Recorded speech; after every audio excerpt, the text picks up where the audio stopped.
a beginning. Born below the ever-cloud-capped peaks that gave the mountains their name, the wind blew east out across the sand hills, once the shore of a great ocean before the breaking of the world. Down it flailed into the two rivers, into the tangled forest called the Westwood, and beat at two men walking with a cart and horse down the rock-strewn track called the Quarry Road.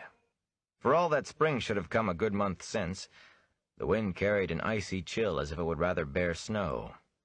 Gusts plastered Randall Thor's cloak to his back, whipped the earth-colored wool around his legs, then streamed it out behind him. He wished his coat were heavier, or that he had worn an extra shirt. Half the time when he tried to tug the cloak back around him, it caught on the quiver swinging at his hip. Trying to hold the cloak one-handed did not do much good anyway.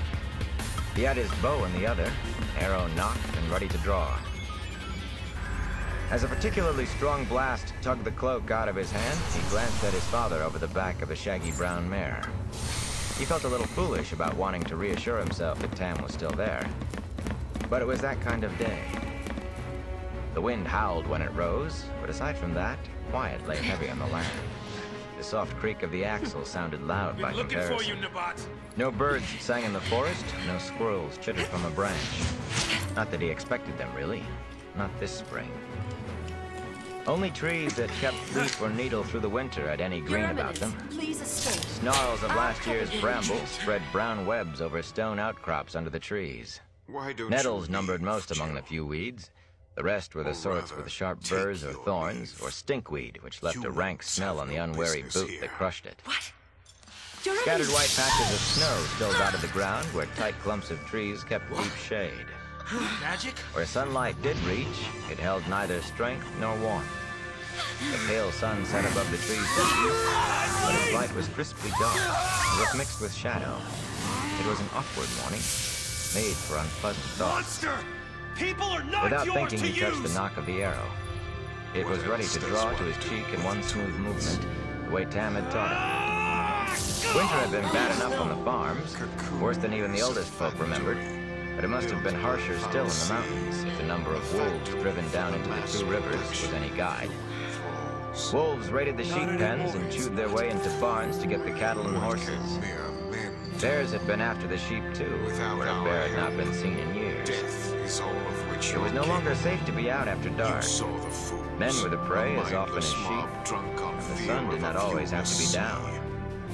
Tam was taking steady strides on the other side of Bella, using his spear as a walking staff, ignoring the wind that made his brown cloak flap like a banner. Now and again he touched the mare's flank lightly to remind her to keep moving. With his thick chest and broad face, he was a pillar of reality in that morning, like a stone in the middle of a drifting dream. His sun-roughened beard might be long, and his hair have only a sprinkling of black among the gray, but there was a solidness to him, as though a flood would wash around him without uprooting his feet. He stumbled down the road now impassively. Wolves and bears were all very well, this man had said, things that any man who kept sheep must be aware of. But they had best not try to stop Tam Aldor going to the guilty start man returned to watching his side of the road. Tam's matter-of-factness reminded him of his talent. He was a head taller than his father, taller than anyone else in the district, and had little of Tam in him physically, except perhaps for a breadth of shoulder. Gray eyes and red nothing to you? hair came from his mother. You like so to beg. Tam said. She had been an outlander. Rand remembered little of her aside from a smiling face, though he did put flowers on her grave every year, at that time in the spring, and at Sunday in the summer. Two small casks of Tam's apple brandy rested in the lurching front. Eight larger barrels of apple cider, only slightly hard after a winter's curing.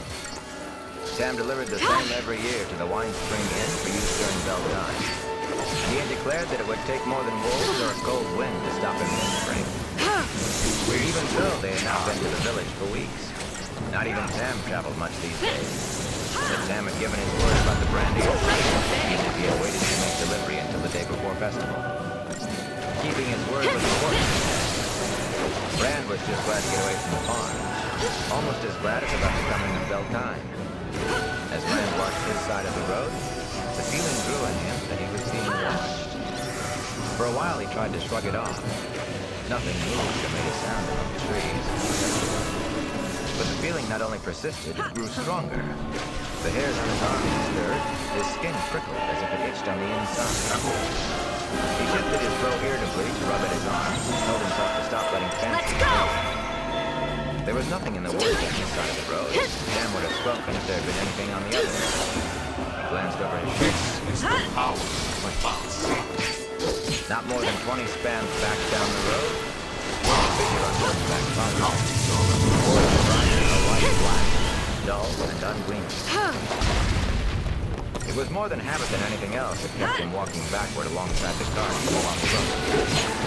The rider's cloak covered him to full boot top. The cowl tugged well forward so no part of it showed. Vaguely, Rand thought there was something odd about the horseman, but it was the shadowed opening of the hood that fascinated him. He could see only the vaguest outlines of a face, but he had the feeling he was looking right into the rider's eyes. He could not look away. Queasiness settled in his stomach.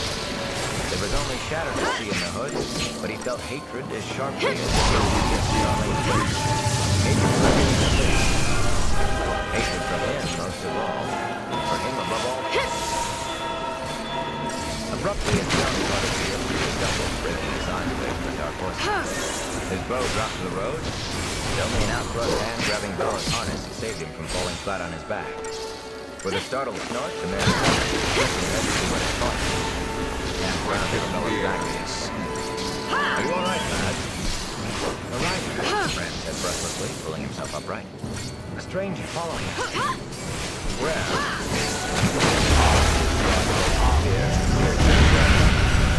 There, Della. Rand's words trailed off as he turned to point. You will taste agony. Bare branched trees offered no hiding place. There was not a glimmer of horse or horseman. He met his father's questioning gaze. He was there.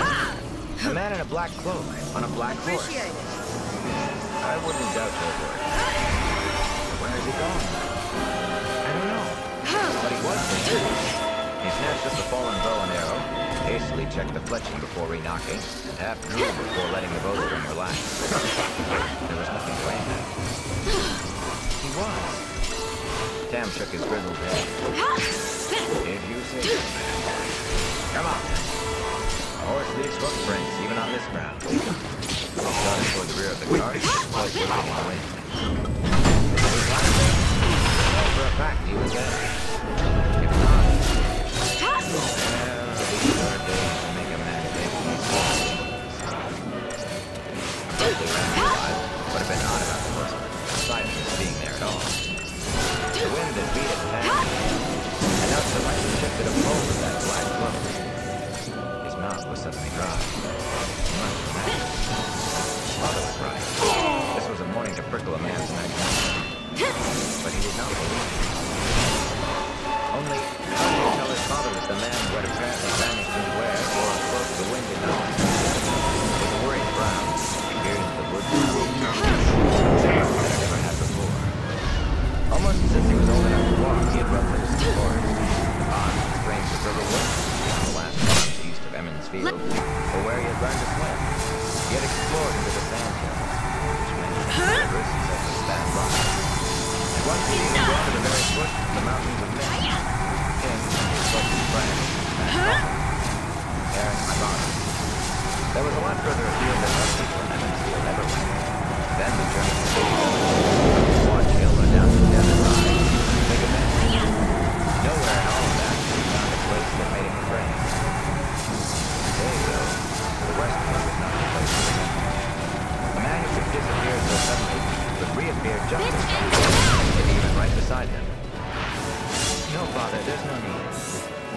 Sam stopped in surprise, Rand covered his blush by tugging at the hood. You're probably right. No point looking for what isn't there. Now when we can use the time getting on to the village and out of this place. I could do with a pipe. Sam said slowly. A mug of ale where it's warm. Well done. Abruptly, he gave a broad grin. And I expect you're eager to see Egwene. Rand managed a weak smile. Of all things you might want to think about right then, the mayor's daughter was far down the list. He did not need any more confusion. past year, she had been increasingly jittery when they were together. Worse, she did not even seem to be aware of it. No, he certainly did not want to add a glance to his thoughts. He was hoping his father had not noticed he was afraid when Tam said, "Remember the blame, lad," to the boy. It was an odd thing Tam had taught him. Feed all your passions. Fear, hate, anger. Your mind became empty. Become one with the Lord. Nobody else in Emmons Field loved him. Except Sam on the art representation of Beltran every day with his wife. Ram thought he might have a chance to play answer himself if he could manage to hold on to the boy. For Tam to bring it up now meant he had to. He said nothing more about it. Tam plucked Bella into motion once more and they resumed their journey. The other man running along as if nothing untoward had happened. And up and toward Cook. Ram wished he could imitate him.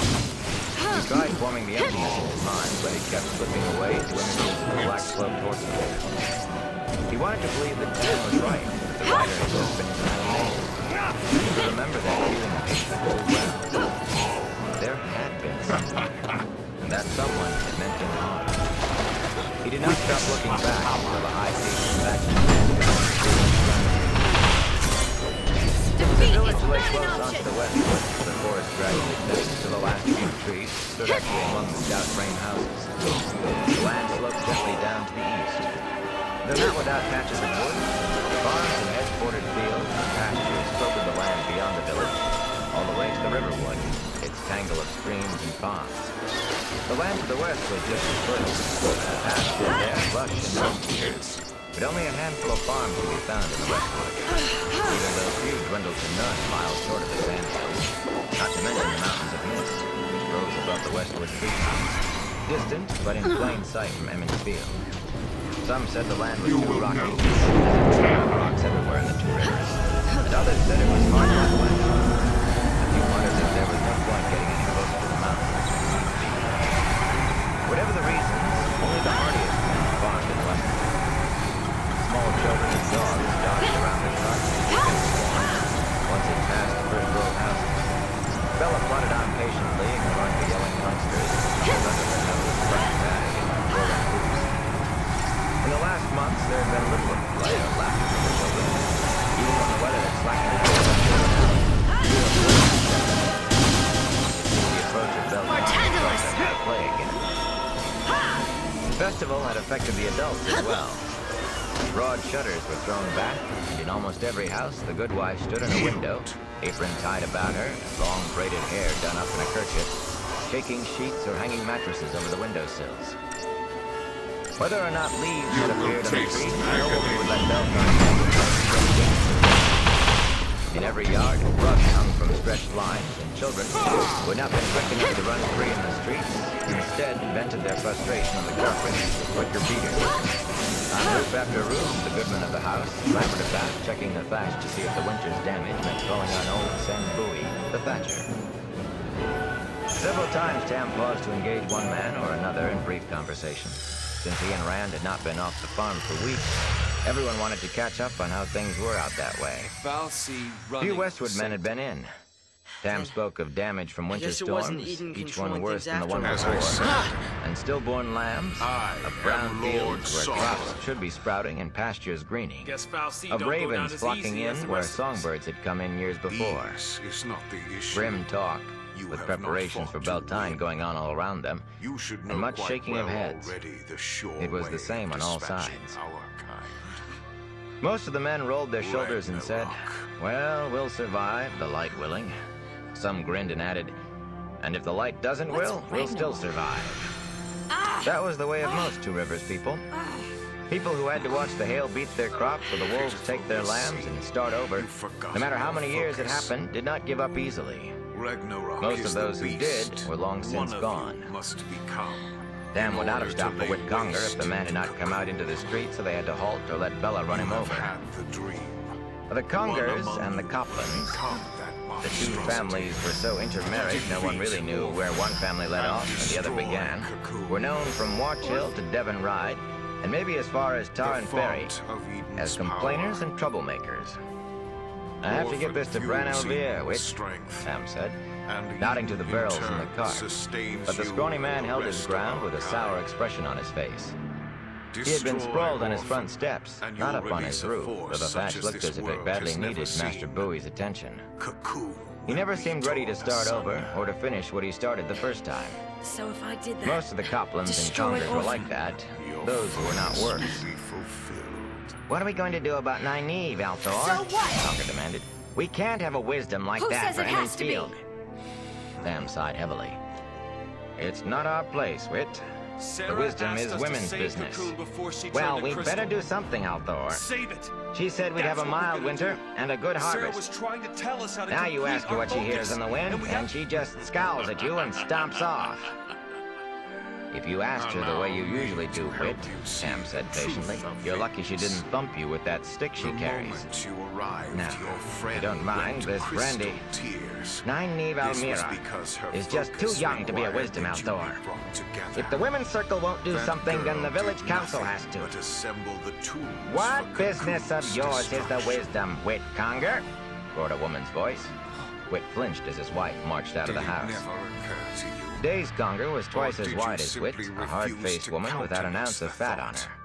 She glared at him with her fists on her hips. You try meddling in women's circle business and see how you like eating your own cooking, which you won't do in my kitchen, and washing your own clothes and making your own bed, which won't be under my roof. But Days, Wit whined, I was just... If you'll pardon me, Days, Sam said. See how Wit, stark the light shine on reality your boat. is. He got Bella moving again, leading her around the scrawny fellow. Days was concentrating on her husband now. Come on! But any minute she could realize whom it was Wit had been talking to.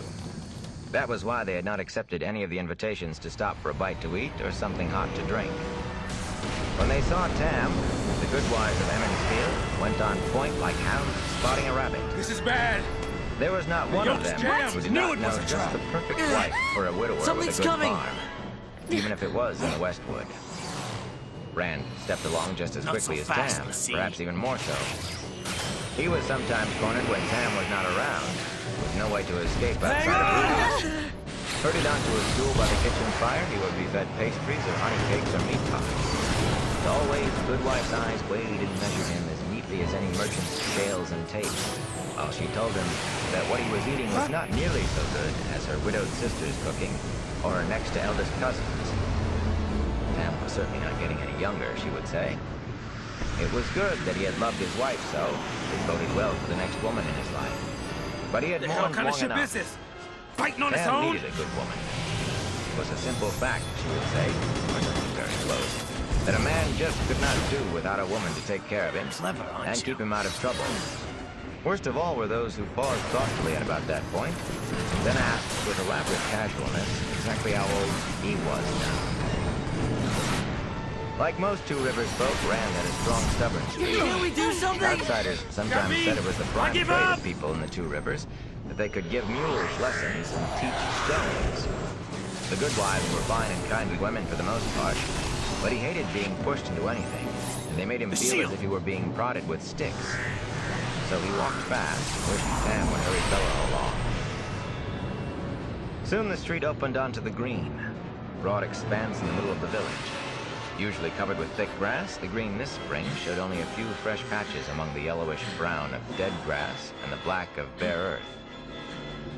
A double handful of geese waddled about, eagerly eyeing the ground without finding anything worth touching. Someone had tethered a milk cow to crop the sparse growth. Toward the west end of the green, the wine spring itself gushed out of a low stone outcrop in a flow that never failed. A flow strong enough to knock a man down, and sweet enough to justify its name a dozen times over. From the spring, the rapidly widening wine spring water ran swiftly off to the east, willows dotting its banks all the way to Master Thane's mill and beyond, until it split into dozens of streams in the swampy depths of the waterwood. Two low, railed footbridges crossed the clear stream at the green, and one bridge wider than the others and stout enough to bear wagons. Where are we? The wagon bridge, Looks like a marked where the piece North Road, of coming down Oath. from Tarn Ferry and Watch Hill, you became mean the like Old Road, Odom vestige? leading to Devon Ride. Something like that. Outsiders sometimes found it funny that the road had one name to the north and another to the south. But that was the way it had always been, as far as anyone in Emmons Field knew, and that was that. It was a good enough reason for Two Rivers people. A place for On the far Lassie side of to the accept bridges, their the fate. mounds were already building for the Beltane fires. Do you Three really careful think our stacks focus of is what logs, Dyson almost as said big it as is? houses. They had to be on cleared dirt, of course, not on the You mean green, become even sparse Ragnarok? as it was. What a Destroy the festival did not Fauzi, take place around the fires would happen on the green. Near the wine spring, a score of older women sang softly as they erected the spring pole.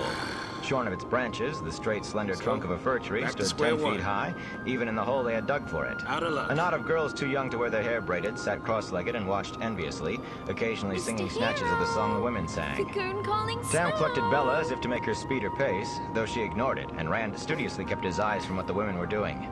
In the morning, It's the men would almost like pretend to be surprised to find the Dysley pole. wants it to Then go at through. noon, the unmarried women would dance the Seems pole, that entwining it with long colored ribbons while the Sure unmarried didn't men mind sang. explaining it.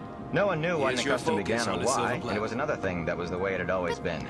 That doesn't But it was an make excuse to sense. sing and I dance, don't and get nobody in the it. Two Rivers Why needed would much a excuse for cocoon that. Fal'Cie? The whole day of Wanna Beltane would be destroy taken up with cocoon? singing and dancing and Maybe feasting. it's a There was Fal'Cie time out thing. for foot races and You know what I contests mean? and almost everything. Some grand Prizes design would be we just given don't not only in understand. archery, but for the best with the sling and the quarterstaff. There would be contests at solving riddles and puzzles, Hey, Snow. at the rope tug, Nothing and lifting from and you? tossing weights. Prizes for the best singer, the best dancer, and the best fiddle player. For the quickest to shear a sheep. Even the best at bowls So, and at darts. This way? Beltane was supposed to come when spring had well and truly arrived, the first lambs born and the first crop up. Even with the cold hanging on, though, no one had any idea of putting it off. Everyone could use a little singing and dancing, and to top everything, if the rumors could be believed, a grand display of fireworks was planned for the green. If the first peddler of the year appeared in time, of course. That had been causing considerable talk. It was 10 years since the last such display, and that was still talked about. The Wine Spring Inn stood at the east end of the green, hard beside the wagon bridge. The first floor of the inn was river rock, though the foundation was of older stone some said came from the mountains. The whitewashed second story, where Brandywin Alvier, the innkeeper and mayor of Emmons Field for the past 20 years, lived in the back with his wife and daughters, jutted out over the lower floor all the way around. Red roof tile, the only such roof in the village, glittered in the weak sunlight, and smoke drifted from 3 of the inn's dozen tall chimneys.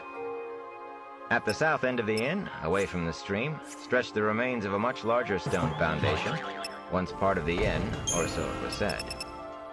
A huge oak grew in the middle of it now, with a bole 30 paces around and spreading branches as thick as a man. In the summer, Branelvir set tables and benches under those branches, shady with leaves then, where people could enjoy a cup and a cooling breeze while they talked, or perhaps set out a board for a game of stones. Here we are, lad. Tam reached for Bella's harness, but she stopped in front of the inn before his hand touched leather. Knows the way better than I do, he chuckled. As the last creak of the axle faded, Branalvir appeared from the inn, seeming as always to step too lightly for a man of his girth, nearly double that of anyone else in the village. A smile split his round face, which was topped by a sparse fringe of gray hair. The innkeeper was in his shirt sleeves, despite the chill, with a spotless white apron wrapped around him. A silver medallion in the form of a set of balance scales hung on his chest.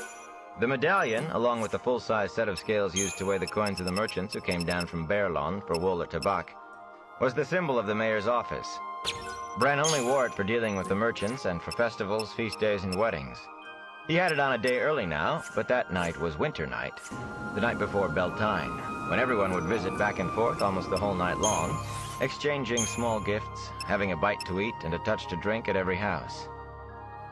After the winter, Rand thought, he probably considers winter night excuse enough not to wait until tomorrow. Tam! The mayor shouted as he hurried toward them. The lights shine on me. It's good to see you at last. And you, Rand. How are you, my boy? Fine, Master Alvier, Rand said. And you, sir? But Bran's attention was already back on Tam. I was almost beginning to think you wouldn't be bringing your brandy this year. You've never waited so late before. I've no liking for leaving the farm these days, Bran, Tam replied. Not with the wolves the way they are, and the weather. Bran harumphed. I could wish somebody wanted to talk about something besides the weather. Everyone complains about it, and folk who should know better expect me to set it right. I've just spent 20 minutes explaining to Mistress Aldano that I can do nothing about the storks. Though what she expected me to do... He shook his head. "Any ill omen," a scratchy voice announced. "No storks nesting on the rooftops at Beltane." Sen Bui, as gnarled and dark as an old root, marched up to Tam and Bran and leaned on his walking staff, near as tall as he was and just as gnarled. He tried to fix both men at once with a beady eye. "There's worse to come, you mark my words." "Have you become a soothsayer, then, interpreting omens?" Tam asked dryly. "Or do you listen to the wind like a wisdom? There's certainly enough of it. Some originating not far from here." "Mock, if you will," Sen muttered. "But if it doesn't warm enough for crops to sprout soon, more than one root cellar will come up empty before there's a harvest. By next winter, there may be nothing left alive in the Two Rivers but wolves and ravens. If it is next winter at all, maybe it will still be this winter." "Now what is that supposed to mean?" Bran said sharply. Sen gave them a sour look. "I've not much good to say about Nynaeve Elmira. You know that. For one thing, she's too young to... No matter. The women's circle seems to object to the village council even talking about their business, though they interfere in ours whenever they want to, which is most of the time, or so it seems to... Checking your brand? You start to stray. Tam broke in. Too much of a shock. Is there a point to Your brand will this? change. Keep that in This mind. is the point, Althor. Ask the wisdom when the winter will end and she walks away. Maybe she doesn't want to tell us what she hears on the wind. Maybe what she hears is that the winter won't end. Maybe it's just going to go on being winter until the wheel turns and the age ends. There's your point. Don't believe everything a foul says. Maybe sheep will He's telling us our fly, focus. Tam We could be retorted, lying and to Bran us. threw up Should his listen to hands. "The light protect me from fools. You sitting on the village council send. And now you're spreading that Coughlin talk. Well, you listen to me. We have enough problems without..." A quick tug at Rand's sleeve and a voice pitched low, for his ear alone, distracted him from the older man's talk. "Come on, Rand, while they're arguing, before they put you to work." Rand glanced down and had to grin. Matt Cawthon crouched beside the cart so Tam and Bran and Sen could not see him. His wiry body contorted like a stork trying to bend itself double. Matt's brown eyes twinkled with mischief, as usual. "Dav and I caught a big old badger, old Grouchy being pulled out of his den. We're going to let it loose on the green and watch the girls run." Rand's smile broadened. It did not sound as much like fun to him as it would have a year or two back, but Matt never seemed to grow up. He took a quick look at his father. The men had their heads together still, all three talking at once, then lowered his own voice. "I promised to unload the cider. I can meet you later, though." Matt rolled his eyes skyward. "Toting barrels? Burn me. I'd rather play stones with my baby sister." "Well, I know of better things than a badger. We have strangers in the Two Rivers. Last evening..." For an instant, Rand stopped breathing. "A man on horseback?" he asked intently. "A man in a black cloak on a black horse, and his cloak doesn't move in the wind." Matt swallowed his grin and his voice dropped to an even hoarser whisper. "You saw him too? I thought I was the only one." I gotta apologize. Don't laugh, Rand, but he scared I was me. wrong. I'm not About laughing. Sarah's He scared focus. me too. I could Not swear like he you to hated me, second-guess that he yourself. wanted to kill me.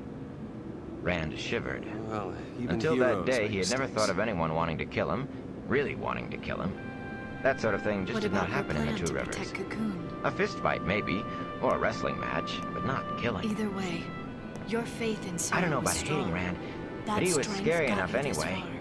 far. All he did was sit on his horse looking at was me, all just wrong. outside the Yeah. village.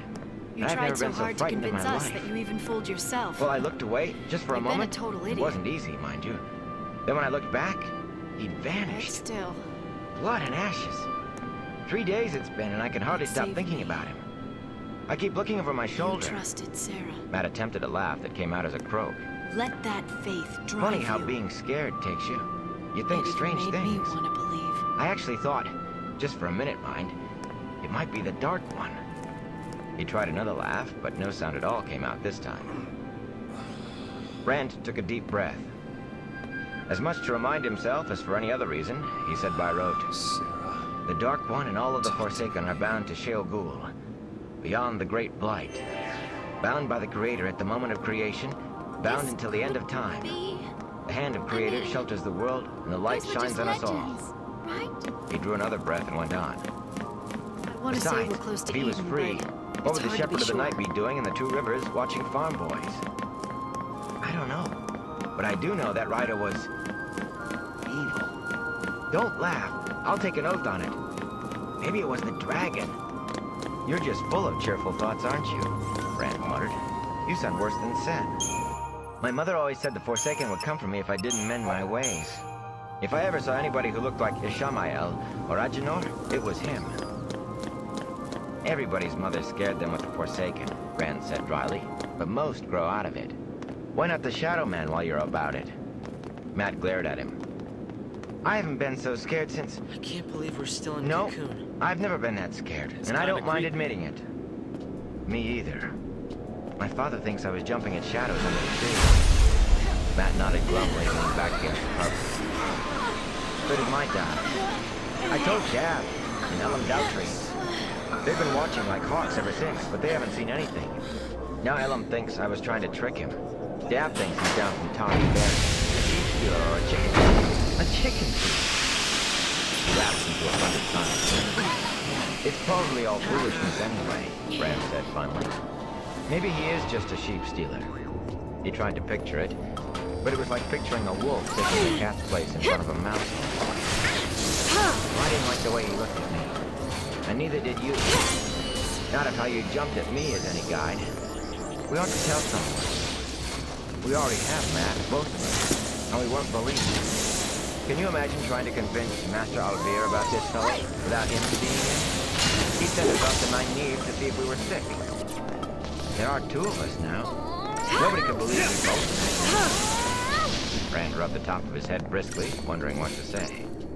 Matt was something of a byword around the village. Few people understood his pranks. Now his name came up whenever a wash line dropped the laundry in the dirt or a loose saddle girth deposited a farmer in the road. Matt did not even have to be anywhere around. His support might be worse than none. After a moment, Rand said, your father would believe you put me up. Mine? He looked over the cart to where Tam and Bran and Sen had been talking. Just another battle. And found himself staring his father in the eyes. The mayor was still lecturing Sen, who took it now in sullen silence. Good morning, Matrim, Tam said brightly, hefting one of the brandy casks up onto the side of the cart. I see you've come to help Rand unload the cider. Good lad. Matt leaped to his feet at the first word and began backing away. Good morning to you, Master Althor. And to you, Master Alvear. Master Bowie, may the light shine on you. My Da sent me to... No doubt he did, Tam said. And no doubt, since you're a lad who does his chores right off, you've finished the task already. Well, the quicker you lads get the cider into Master Alvear's cellar, the quicker you can see the Gleeman. Gleeman? Matt exclaimed, This place. stopping dead in his footsteps, It at must the same be an instant that ark. Rand asked, when will he get here? Ark? Rand could remember only That's two what they Gleemen called coming him. into the Two Rivers in his whole life. Long ago. And for one of those, he had been young Fal'Cie, enough to who sit made on their Tam's home shoulders on to Grand watch. Pulse, were afraid of I have one invasion there, actually, from during the outside. Beltane, with his harp and his flute and his stories and all. As part of their Emmons battle Field would still be preparations, talking about they this festival created 10 an years off, army of even if there were living not any weapons. fireworks. And they stored those weapons Foolish,ness, in arks. Sen grumbled, And they hid but the fell arks silent at a all look over from the Bran world. that had all the way to the Everyone mayor's on Grand office. Pulse knew the legend. Tam leaned against the So, side of the this cart, is based using the in brandy Grand Pulse cask as a prop Armory. for his arm. Yes, a Gleeman. Most of us And already here, never believed in him. according to Master Alvear, he's in a room in the A inn few right people now. tried searching, but they never Arrived found in a the thing. dead of night, he did. The innkeeper shook his head in disapproval. Who'd have thought to look Pounded like on the Cocoon? door till he woke the whole family. Right under our Not for noses. festival, I'd have told him to stable his Some own secret horse they and sleep in kept. the stall with it. Gleeman or not. Those Sanctum guys. What are Imagine they up to? coming in the The dark like story's that. not done. Rand There's stared more. wonderingly. They used No to one say traveled the Arks beyond had the a more village by practical night. Not purpose. these days. Certainly not alone. The Thatcher Really? grumbled under his breath again, too low this time for Yeah, Rand to understand force more than the a sea word or to two. master their shiny new Madman powers. and unnatural. He doesn't wear a black Okay, cloak, does he? so Matt I asked get it. suddenly. Daisley's belly goal shook is with to his forge chuckle. us into stronger Black. weapons. His Right. cloak is like Not every safe, Gleeman's cloak I've ever but seen. monsters all the same. More patches than cloak and more colors than you can think of. Think of it as training for the fight Rand ahead. startled himself by laughing out Bert's loud, right. a laugh of pure relief. The menacing black-clad What was rider that? as a Gleeman was a ridiculous notion. but stuck a hand over his mouth and embarrassment. You see, Tam? Brand said. There's been little enough laughter in this village since winter came. These guys. Now even the Gleeman's cloak Fun brings a times. laugh. Over there. That alone is worth We the gotta keep expense of moving. bringing him down from Bearlawn. Say what you will. Sen spoke up suddenly. I still say it's a foolish waste of money. And those fireworks you all insisted on sending off for. So there are fireworks, Matt said. But Sen went right on. They should have been here a month ago with the first peddler of the year. But there hasn't been a peddler, has there? If he doesn't come by tomorrow, what are we going to do with them? Hold another festival just to set them off? That's if he even brings them, of course. Sen, Tam sighed, you've as much trust as a Taran ferryman. Where is he then? Tell me that, Althor. Why didn't you tell us? Matt demanded in an aggrieved voice. The whole village would have had as much fun with the waiting as with the Gleeman. Or almost, anyway. You can see how everybody's been over just a rumor of fireworks. I can see, Bran replied with a sidelong look at the Thatcher. And if I knew for sure how that rumor started, if I thought, for instance, that somebody had been complaining about how much things cost where people could hear him, when the things are supposed to be secret, Sen cleared his throat. My bones are too old for this wind. If you don't mind, I'll just see if Mistress Alvear won't fix me some mulled wine to take the chill off. Here, Althor. He was headed for the inn before he finished, and as the door swung shut behind him, Bran sighed. Sometimes I think Nynaeve is right about... Well, that's not important now. You young fellas think for a minute. Everyone's excited about the fireworks, true. And that's only at a rumor. Think how they'll be if the peddler doesn't get here in time, after all they're anticipating. And with the weather the way it is, who knows when he will come. They'd be 50 times as excited about a Gleeman. And feel 50 times as bad if he hadn't come, Rand said slowly. Even Beltane might not do much for people's spirits after that. You have a head on your shoulders when you choose to use it, Bran said. He'll follow you on the village council one day, Tam, mark my words. He couldn't do much worse right now than someone I could name. None of this is unloading the cart, Tam said briskly, handing the first cask of brandy to the mayor. I want a warm fire, my pipe, and a mug of your good ale. He hoisted the second brandy cask onto his shoulder. I'm sure Rand will thank you for your help. Matrim, remember, the sooner the cider is in the cellar. As Tam and Bran disappeared into the inn, Rand looked at his friend. You don't have to help. Gav won't keep that badger long. Oh, why not? Matt said resignedly. Like Yada said, the quicker it's in the cellar. Picking up one of the casks of cider in both arms, he hurried toward the inn in a half-trot. Maybe Egwene is around. Watching you stare at her like a pole-axed ox will be as good as a badger any day. Rand paused in the act of putting his bow and quiver in the back of the cart. He really had managed to put Egwene out of his mind. That was unusual in itself. But she would likely be around the inn somewhere. There was not much chance he could avoid her. Of course, it had been weeks since he saw her last. Well, Matt called from the front of the inn. I didn't say I would do it by myself. You aren't on the village council yet. With a start, Rand took up a cask and followed. Perhaps she would not be there after all. Oddly, that possibility did not make him feel any better. Chapter 2. Strangers. When Rand and Matt carried the first barrels through the common room, Master Alvear was already filling a pair of mugs with his best brown ale, his own make, from one of the casks racked against one wall. Scratch, the inn's yellow cat, crouched atop it with his eyes closed and his tail wrapped around his feet. Tam stood in front of the big fireplace of river rock, thumbing a long-stemmed pipe full of tobacco from a polished canister the innkeeper always kept in the plain stone mantel. The fireplace stretched half the length of the big square room, with a lintel as high as a man's shoulder. The crackling blaze of the hearth vanquished the chill outside. At that time of the busy day before festival, Rand expected to find the common room empty except for Bran and his father and the cat. But 4 more members of the village council, including Sen, sat in high-backed chairs in front of the fire, mugs in hand and blue-gray pipe smoke wreathing their heads. For once, none of the Stones boards were in use, and all of Brand's books stood idle on the shelf opposite the fireplace. The men did not even talk, peering silently into their ale, or tapping pipe stems against their teeth in impatience as they waited for Tam and Brand to join them. Worry was not uncommon for the village council these days, not in Emmons Field, and likely not in Watch Hill or Devon Ride, or even Tarn Ferry, though who knew what Tarn Ferry folk really thought about anything. Only two of the men before the fire, Aral Luhan, the blacksmith, and John Thane, the miller, so much as glanced at the boys as they entered. Master Luhan, though, made it more than a glance. The blacksmith's arms were as big as most men's legs, roped with heavy muscle. And he still wore his long leather apron, as if he had hurried to the meeting straight from the forge. His frown took them both in, then he straightened around in his chair deliberately, turning his attention back to an overstudious tamping of his pipe with a thick thumb. Furious, Rand slowed, then barely bit back a yelp as Matt kicked his ankle.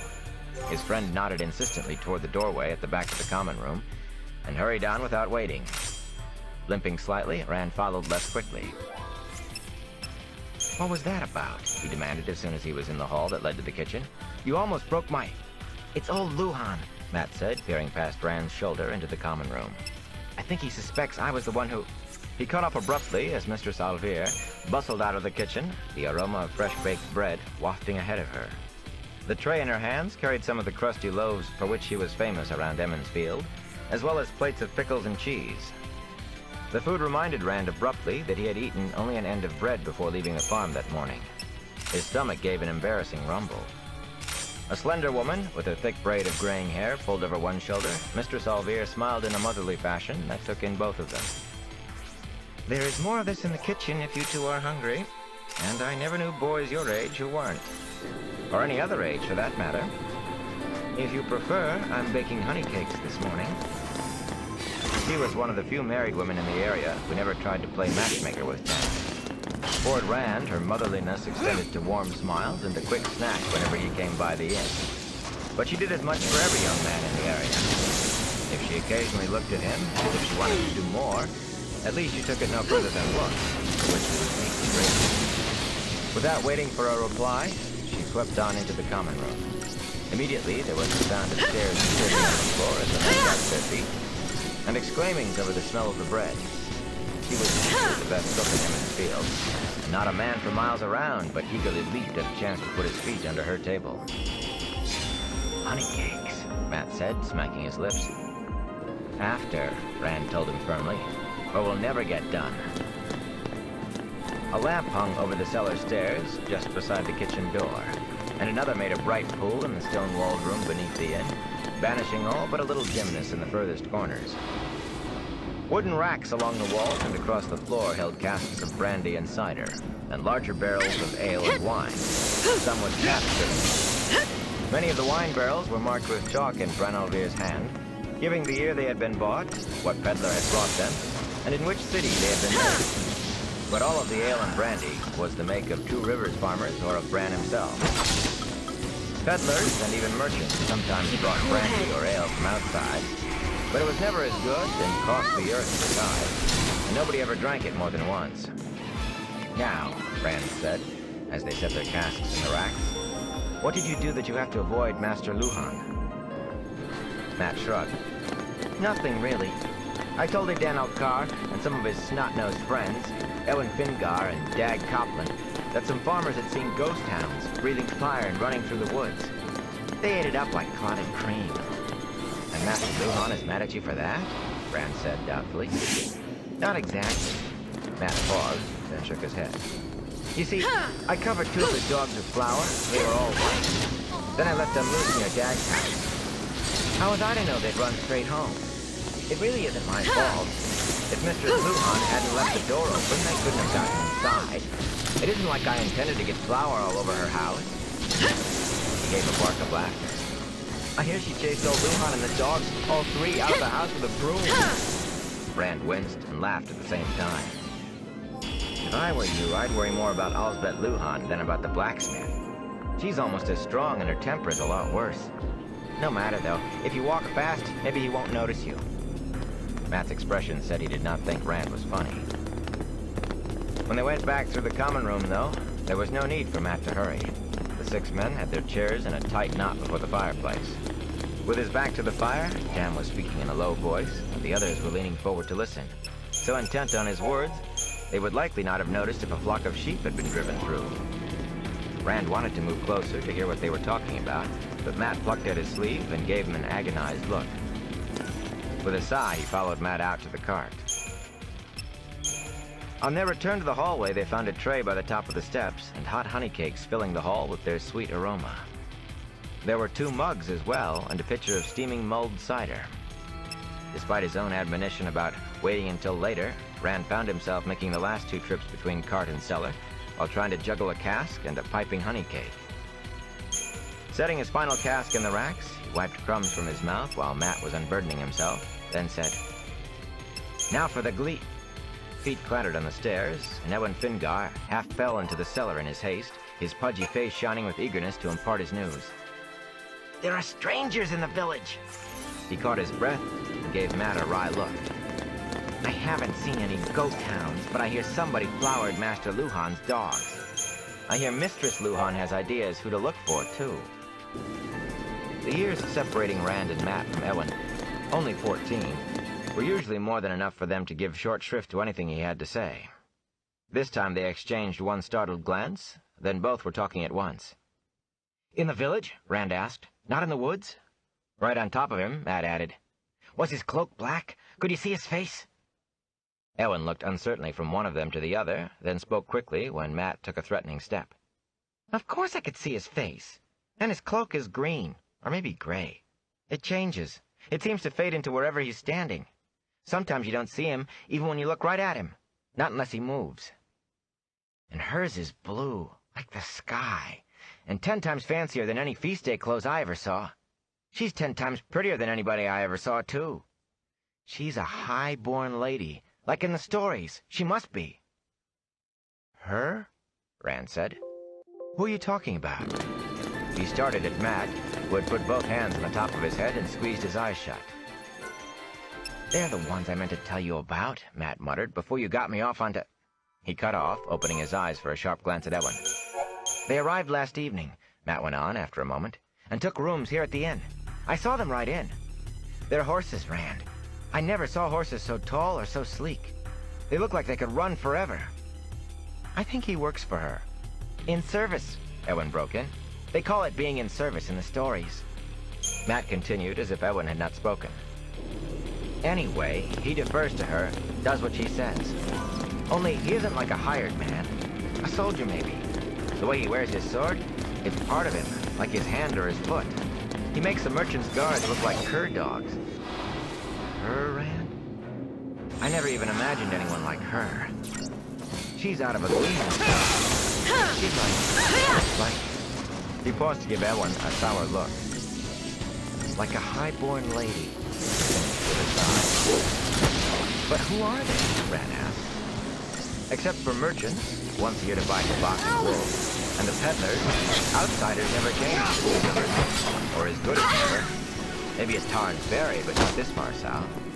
Most of the merchants and peddlers have been coming for years, too, so they did not really count as strangers, just outsiders. It was a good 5 years since the last time a real stranger appeared in Emmons Field. He had been trying to hide from some sort of trouble up in Bearlawn that nobody in the village understood. He had not stayed long. What do they want?" "What do they want?" Matt exclaimed. "I don't care what they want. Strangers, Rand. And strangers like you never even dreamed of. Think of it." Rand opened his mouth, then closed it without speaking. The black-cloaked rider had him as nervous as a cat and a dog run. It just seemed like an awful coincidence. 3 strangers around the village at the same time. 3, Be ready if for this the fellow's next cloak fight. that changed colors never changed to black. "Her name is Moraine," Ewan said in the momentary silence. "I heard him say it. Moraine, he called her. The Lady Moraine. His name is Lan. The Wisdom may not like her, but I do." "What makes you think Nynaeve dislikes her?" Rand said. "She asked the Wisdom for directions," Ewan said, "and called her child. Rand and Matt both whistled softly through their teeth, and Elwyn tripped over his tongue in his haste to explain. The Lady Moraine didn't know she was the witch. She apologized when she found out. She did. And asked some questions about her and about the who around Emmons Field, just as respectfully as any woman in the village. More so than some. She's always asking questions about how old people are, and how long they've lived where they live, and, oh, I don't know what all. Anyway, Nynaeve answered like she'd bitten a green sweet berry.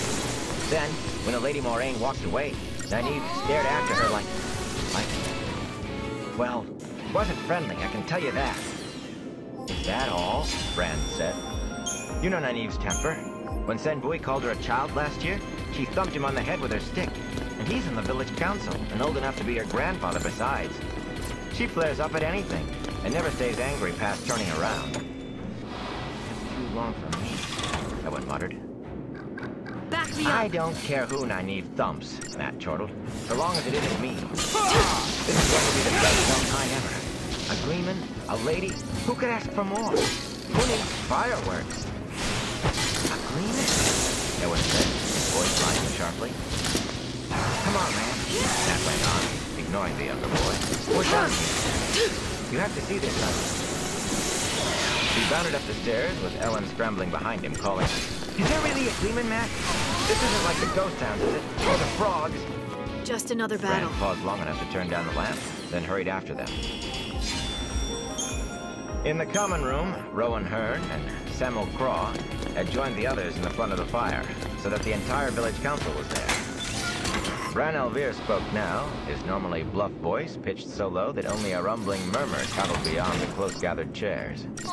The mayor emphasized his words by tapping a thick forefinger with the palm of his other hand, and eyed each man in turn. They all nodded in agreement with whatever he was saying, though said more reluctantly than the rest. The way the men all but huddled together spoke more plainly than a painted sign.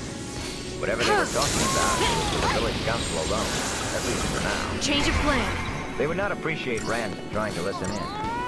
Reluctantly, he pulled himself away. There was still a gleam. And these strangers. Outside, Keep the enemy off balance. taken away by Hugh or Tad, the inn stableman. Matt and Elwyn stood glaring at one another a few paces from the front door of the inn, their cloaks whipping in the wind. For the last time, Matt barked, I am not playing a trick on you. There is a gleeman. Now go away. Rand, will you tell this woolhead I am telling the truth so he'll leave me alone? Pulling his cloak together, Rand stepped forward to support Matt, but words died as the hairs stirred on the back of his neck. So, He you was really being are watched. being trained to attack. It was far from the feeling the hooded rider had given him, but neither was it pleasant, especially so soon after that encounter. A quick look about the green showed him only what he had seen before. Try to go Children back to playing, ground people floor. preparing for festival, and no one more than glancing in his direction. The spring pole stood alone now, waiting. Bustle and childish shouts filled the side streets.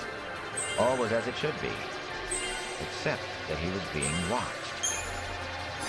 Then something led him to turn around, to raise his eyes. On the edge of the inn's tile roof perched a large raven, swaying a little in the gusting wind from the mountains. Its head was cocked to one side, and one beady black eye was focused on him, he thought. He swallowed, and suddenly anger flickered in him, hot and sharp. Filthy carrion eater, he muttered. I am tired of being stared at, Matt growled. And Rand realized his friend had stepped up beside him and was frowning at the raven too. They exchanged a glance, then as one their hands darted for rocks. The two stones flew true, and the raven stepped aside. The stones whistled through the space where it had been. Fluffing its wings once, it cocked its head again, fixing them with a dead black eye, unafraid, giving no sign that anything had happened. Rand stared at the bird in consternation. Did you ever see a raven do that? He asked quietly. Matt shook his head without looking away from the raven. Never. Nor any other bird either. New strategy. A vile bird, came a woman's voice from behind them, melodious despite echoes of distaste. Be much trusted in this. With a shrill cry, the raven launched itself into the air so violently that two black feathers drifted down from the roof's edge. startled, Rand and Matt pushed to follow the bird's swift flight over the green and toward the cloud-tipped mountains amid, tall beyond the westwood, until it dwindled to a speck in the west, then vanished from view. Rand's gaze fell to the woman who had spoken. She too had been watching the flight of the raven, but now she turned back and her eyes met his. He could only stare. This had to be the Lady Moraine, and she was everything that Matt and Ewan had said. Everything and more. When he had heard she called Nynaeve a child, he had pictured her as old, but she was not. At least, he could not put any age to her at all. At first he thought she was as young as Nynaeve. The longer he looked, the more he thought she was older than that. There was a maturity about her large, dark eyes, a hint of knowing that no one could have gotten young.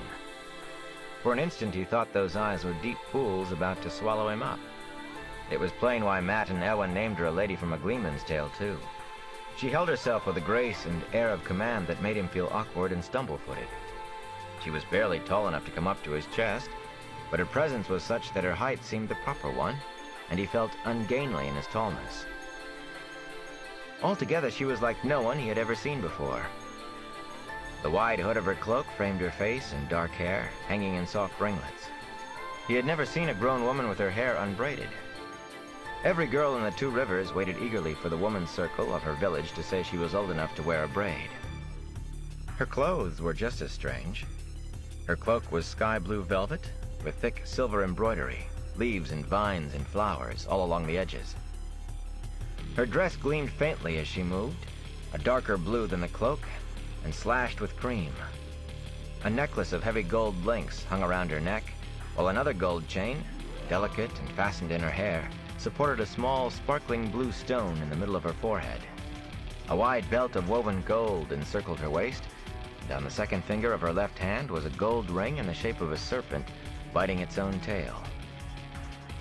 He had certainly never seen a ring like that, though he recognized the Great Serpent, an even older symbol for eternity than the Wheel of Time. Fancier than any feast day clothes, Ewan had said, and he was right. No one ever dressed like that in the Two Rivers. Not ever. "Good morning, Lady Moraine," Rand said. His face grew hot at his tongue's fumbling.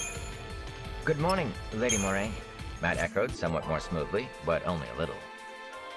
She smiled, and Rand found himself wondering if there was anything he might do for her, something that would give him an excuse to stay near her. He knew she was smiling at all of them, but it seemed meant for him alone. It really was just like seeing a Gleeman's Tale come to life. Matt had a foolish grin on his face. "You know my name," she said, sounding delighted. As if her Nothing I can't presence, handle. however brief, would not be the talk of the village for a year. But you must know me. What are you on? Ewan leaped forward before either of the others could speak. "My name is Ewan Winter, my lady. I told them your name, that's how they know. I heard Lan say, but I wasn't eavesdropping. No one like you has ever come to Emmonsfield before. There's a Gleeman in the village for Beltane, too. And tonight is winter night. Will you come to my house? My mother has apple cakes." "I shall have to see," she replied, putting a hand on Ewan's shoulder. Her eyes twinkled with amusement, though she gave no other sign of it. "I do not know how well I could compete against a Gleeman, Ewan. But you must call me Moraine." She looked expectantly at Rand and Matt. "I'm Matrim Coffin. Moraine," Matt said. He made a stiff, jerking bow, then went red in the face as he straightened. Rand had been wondering if he should do something of the sort, the way men did in stories, but with Matt's example, he merely spoke his name. At least he did not stumble over his own tongue this time. Moraine looked from him to Matt Let's and get back this again. over with. Rand thought her smile, their curved corners of her mouth, was now the sort that Gwen wore when she had a secret. "I may have some small tasks to do from time to time while I am in the field," she said. "Perhaps you would be willing to assist me?" She laughed as their scents tumbled over one another. "Here," she said, and Rand was surprised when she pressed the coin into his palm, closing his hand tightly around it with both of hers.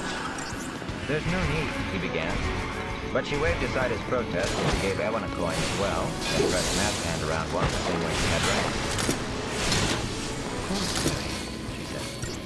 cannot be expected to work for nothing. Consider this a token. Keep That's it how with it's you. done. So you will remember that you have agreed to come to me when I ask you. There is a bond between us now. I'll never forget, Eowyn piped up.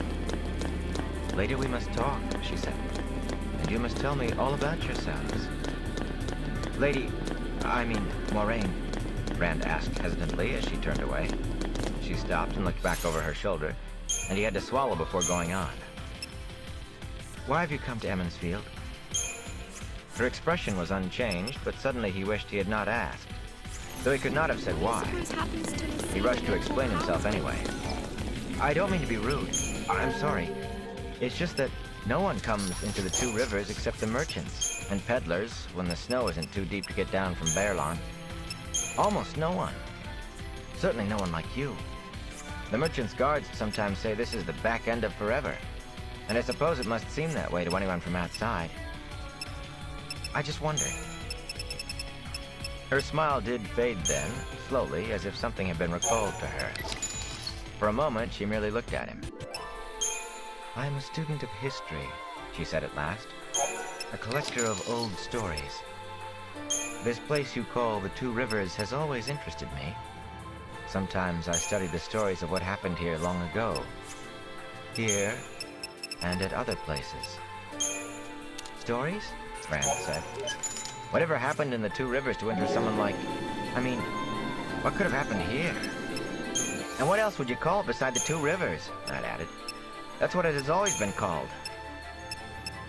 As the wheel of time turns, Moraine said, half to herself and with a distant look in her eyes, places wear many names. Men wear many names, many faces. Different faces, but always the same man. Yet no one knows the great pattern the wheel weaves, or even the pattern of an age. We can only watch and study and hope. Rand stared at her, unable to say a word, even to ask what she meant. He was not sure she had meant for them to hear. The other two were just as tongue-tied, he noticed. Eowyn's mouth hung open. Moraine focused on them again, and all three gave a little shake as if waking up. Later we will talk, she said. None of them said a word. Later. She moved on toward the wagon bridge, appearing to glide over the ground rather than walk, her cloak spreading on either side of her like wings. As she left, a tall man Rand had not noticed before moved away from the front of the inn and followed her, one hand resting on the long hilt of a sword.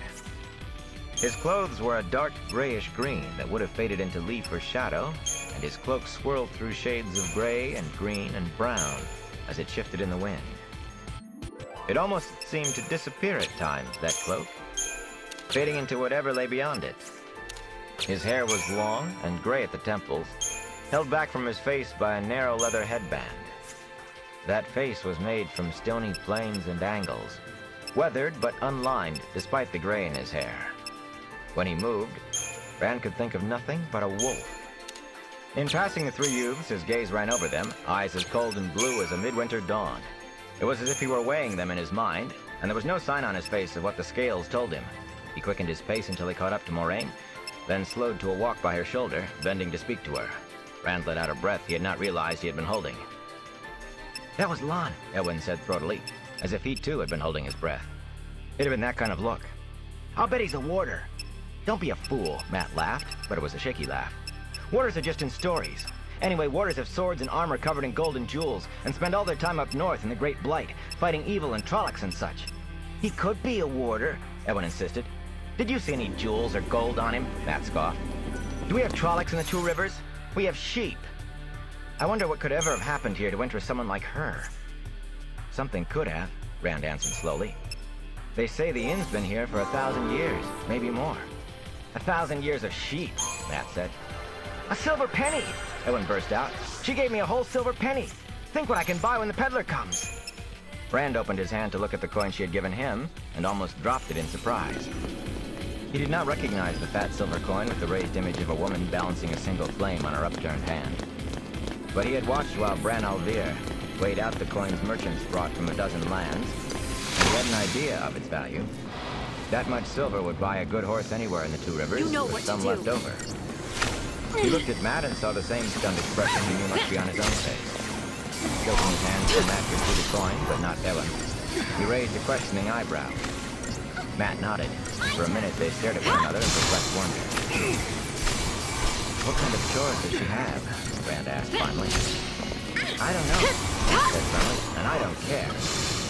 I won't spend it either, even when the peddler comes. With that, he thrust his coin into his coat pocket. Nodding, Rand slowly did the same with his. He was not sure why, but somehow what Matt said seemed right. The coin should not be spent. Not when it came from her. He could not think of anything else silver was good for, but... You think I should keep mine too? Anguished indecision painted Ewan's face. Not unless you want to, Matt said. I think she gave it to you to spend, Rand said. Ewan looked at his coin, then shook his head and stuffed the silver penny into his pocket. I'll keep it, he said mournfully. There's still the Gleeman, Rand said. The younger boy brightened. If he ever wakes up, Matt added. Rand, Ewan asked, is there a Gleeman? You'll see, Rand answered with a laugh. It was clear Ewan would not believe until he set eyes on the Gleeman. He'd have to come down sooner or later. Shouting drifted across the wagon bridge, and when Rand looked to see what was causing it, laughter became wholehearted. A milling crowd of villagers, gray-haired oldsters, and toddlers barely able to walk, escorted a tall wagon toward the bridge. A huge wagon drawn by 8 horses. The outside of its rounded canvas cover hung about with bundles like bunches of grain. The peddler had come at last. Strangers and a Gleeman, fireworks and a peddler. It was going to be the best Beltane ever. That's how it's done. Chapter 3. The Peddler. Clusters of pots clattered and banged as the peddler's wagon rumbled over the heavy timbers of the wagon bridge. Still surrounded by a cloud of villagers and farmers come for festival, the peddler reined his horses to a stop in front of the inn. From every direction, people screamed to swell the numbers around the great wagon, its wheels taller than any of the people, with their eyes fastened to the peddler above them on the wagon seat. The man on the wagon was Hadan Fain, a pale, skinny fellow with gangly arms and a massive beak of a nose. Fain, always smiling and laughing as if he knew a joke that no one else knew, had driven his wagon and team into Emmons Field every spring for as long as Rand could remember. The door of the inn flew open even as the team halted in a jangle of harness, and the village council appeared, led by Master Alvear and Tam. They marched out deliberately, even Sen Bui, amid all the excited shouting of the others for pins or lace or books or a dozen other things. Reluctantly, the crowd parted to let them to the fore, everyone closing in quickly behind and never stopping their calling to the peddler. Most of all, the villagers called for news. In the eyes of the villagers, needles and tea and the like were no more than half the freight in the peddler's wagon. Every bit as important was word of outside, news of the world beyond the 2 rivers. Some peddlers simply told what they knew, throwing it out in a heap, a pile of rubbish with which they could not be bothered. Others had to have every word dragged out of them, speaking grudgingly, with a bad grace. Fain, however, spoke freely, if often teasingly, and spun out the telling, making a show to rival a Gleeman. He enjoyed being the center of attention, strutting around like an undersized rooster, with every eye on him. It occurred to Rand that Fain might not be best pleased to find a real Gleeman in Emmons Field. The peddler gave the council and villagers alike exactly the same attention as he fussed with tying his reins off just so, which was to say hardly any attention at all. He nodded casually at no one in particular. He smiled without speaking, and waved absently to people with whom he was particularly friendly, though his friendliness had always been of a peculiarly distant kind, backslapping without ever getting close. The demands for him to speak grew louder, but Fain waited, fiddling with small tasks about the driver's seat, for the crowd and the anticipation to reach the size he wanted. The council alone kept silent. They maintained the dignity befitting their position, but increasing clouds of pipe smoke rising above their heads showed the effort of it. Rand and Matt edged into the crowd, getting as close to the wagon as they could. Rand would have stopped halfway, but Matt wriggled through the press, pulling Rand behind him until they were right behind the council. I've been thinking you were going to stay out on the farm for the whole festival, Laura shouted at Rand over the clamor. Half a head shorter than Rand, curly-haired blacksmith's apprentice was so stocky as to seem a man and a half wide, with arms and shoulders thick enough to rival those of Master Luhan himself. He could easily have pushed through the throng, but that was not his way. He picked his path carefully, offering apologies to people who had only half a mind to notice anything but the peddler. He made the apologies anyway, and tried not to jostle anyone as he worked through the crowd to Rand and Matt. Imagine it, he said, as he finally reached them. Beltane and a peddler, both of them. I'll bet there really are fireworks. You don't know a quarter of it, Matt laughed. Sarah eyed him suspiciously, then looked a question at Rand. It's true, Rand shouted, then gestured at the growing mass of people, all giving voice. Later. I'll explain later. Later, I said. At that moment, Padan Thane stood up on the wagon seat, and the crowd quieted in an instant. Rand's last words exploded into utter silence, catching the peddler with an arm raised dramatically and his mouth open. Everybody turned to stare at Rand. The bony little man on the wagon, prepared to have everyone hanging on his first words, gave Rand a sharp, searching look. Rand's face reddened, and he wished he were Eowyn's size, so he did not stand out so clearly. His friends shifted uncomfortably, too. It had only been the year before that Thane had taken notice of them for the first time, acknowledging them as men. Thane did not usually have time for anyone too young to buy a good deal of things off his wagon. Rand hoped he had not been relegated to a child again in the peddler's eyes. With a loud harumph, Thane tugged at his heavy cloak. No, not later, the peddler declaimed, once more throwing up a hand. Let's get this Rand. over with. I will be telling you now. As he spoke, he made broad gestures, casting his gaze over the crowd. You are thinking you have had troubles in the Two Rivers, are you? Well, all the world has troubles, from the Great Light south to the Sea of Storms, from the Arith Ocean in the west to the Aiel Waste in the east, and even beyond. The winter was harsher than you've ever seen before. Cold enough to gel your blood and crack your bones. Winter New was cold strategy. and harsh everywhere. In the borderlands, they'd be calling your winter spring. But spring did not come, you say. Wolves have killed your sheep. Perhaps wolves have attacked men? Is that the way of it? Oh, now. Spring is late everywhere. There are wolves everywhere, all hungry for any flesh they can sink a tooth into, be it sheep or cow or man. But there are things worse than wolves or winter. There are those who would be glad to have only your little troubles. He paused, expectantly. What could be worse than wolves killing sheep and men? Louis demanded. Others muttered in support. Men killing men. The peddler's reply, in portentous tone, brought shocked murmurs that increased as he went on. It is war, I mean. There is war in Gieldan. War and madness. The snows of the Dallin Forest are red with the blood of men. Ravens and the cries of ravens fill the air. Armies march to Gieldan. Nations, great houses and great men send their soldiers to fight. War. Master Alvir's mouth bit awkwardly around the unfamiliar word. No one in the Two Rivers had ever had anything to do with a war. Why are they having a war? Thane grinned and Rand at the feeling he was mocking Let's the get villagers' this over isolation with. from the world and everything. The peddler leaned forward as if he were about to impart a secret to the mayor, but his whisper was meant to carry and did. The standard of the dragon has been raised, and men choir to oppose and to support. One long gasp left every throat together. Rand shivered despite himself. The dragon! Someone moaned. The dark one loosed in Gieldan? Not the Dark One, Harald found out.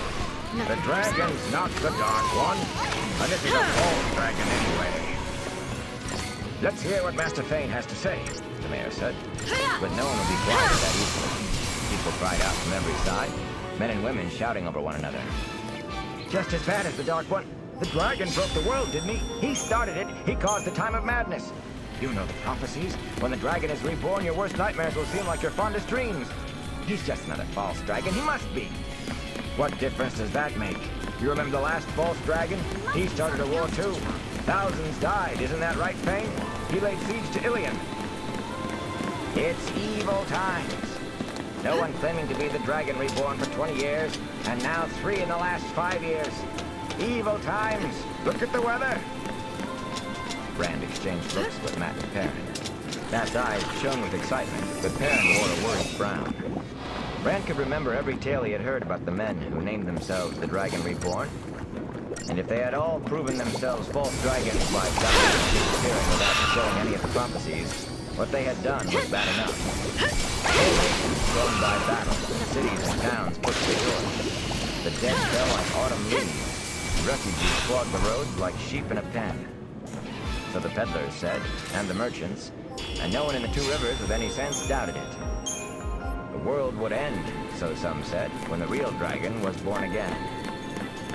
Stop this, the mayor shouted. Be quiet. Stop working yourselves to a lather out of your own imaginations. Let Master Fane tell us about this false dragon.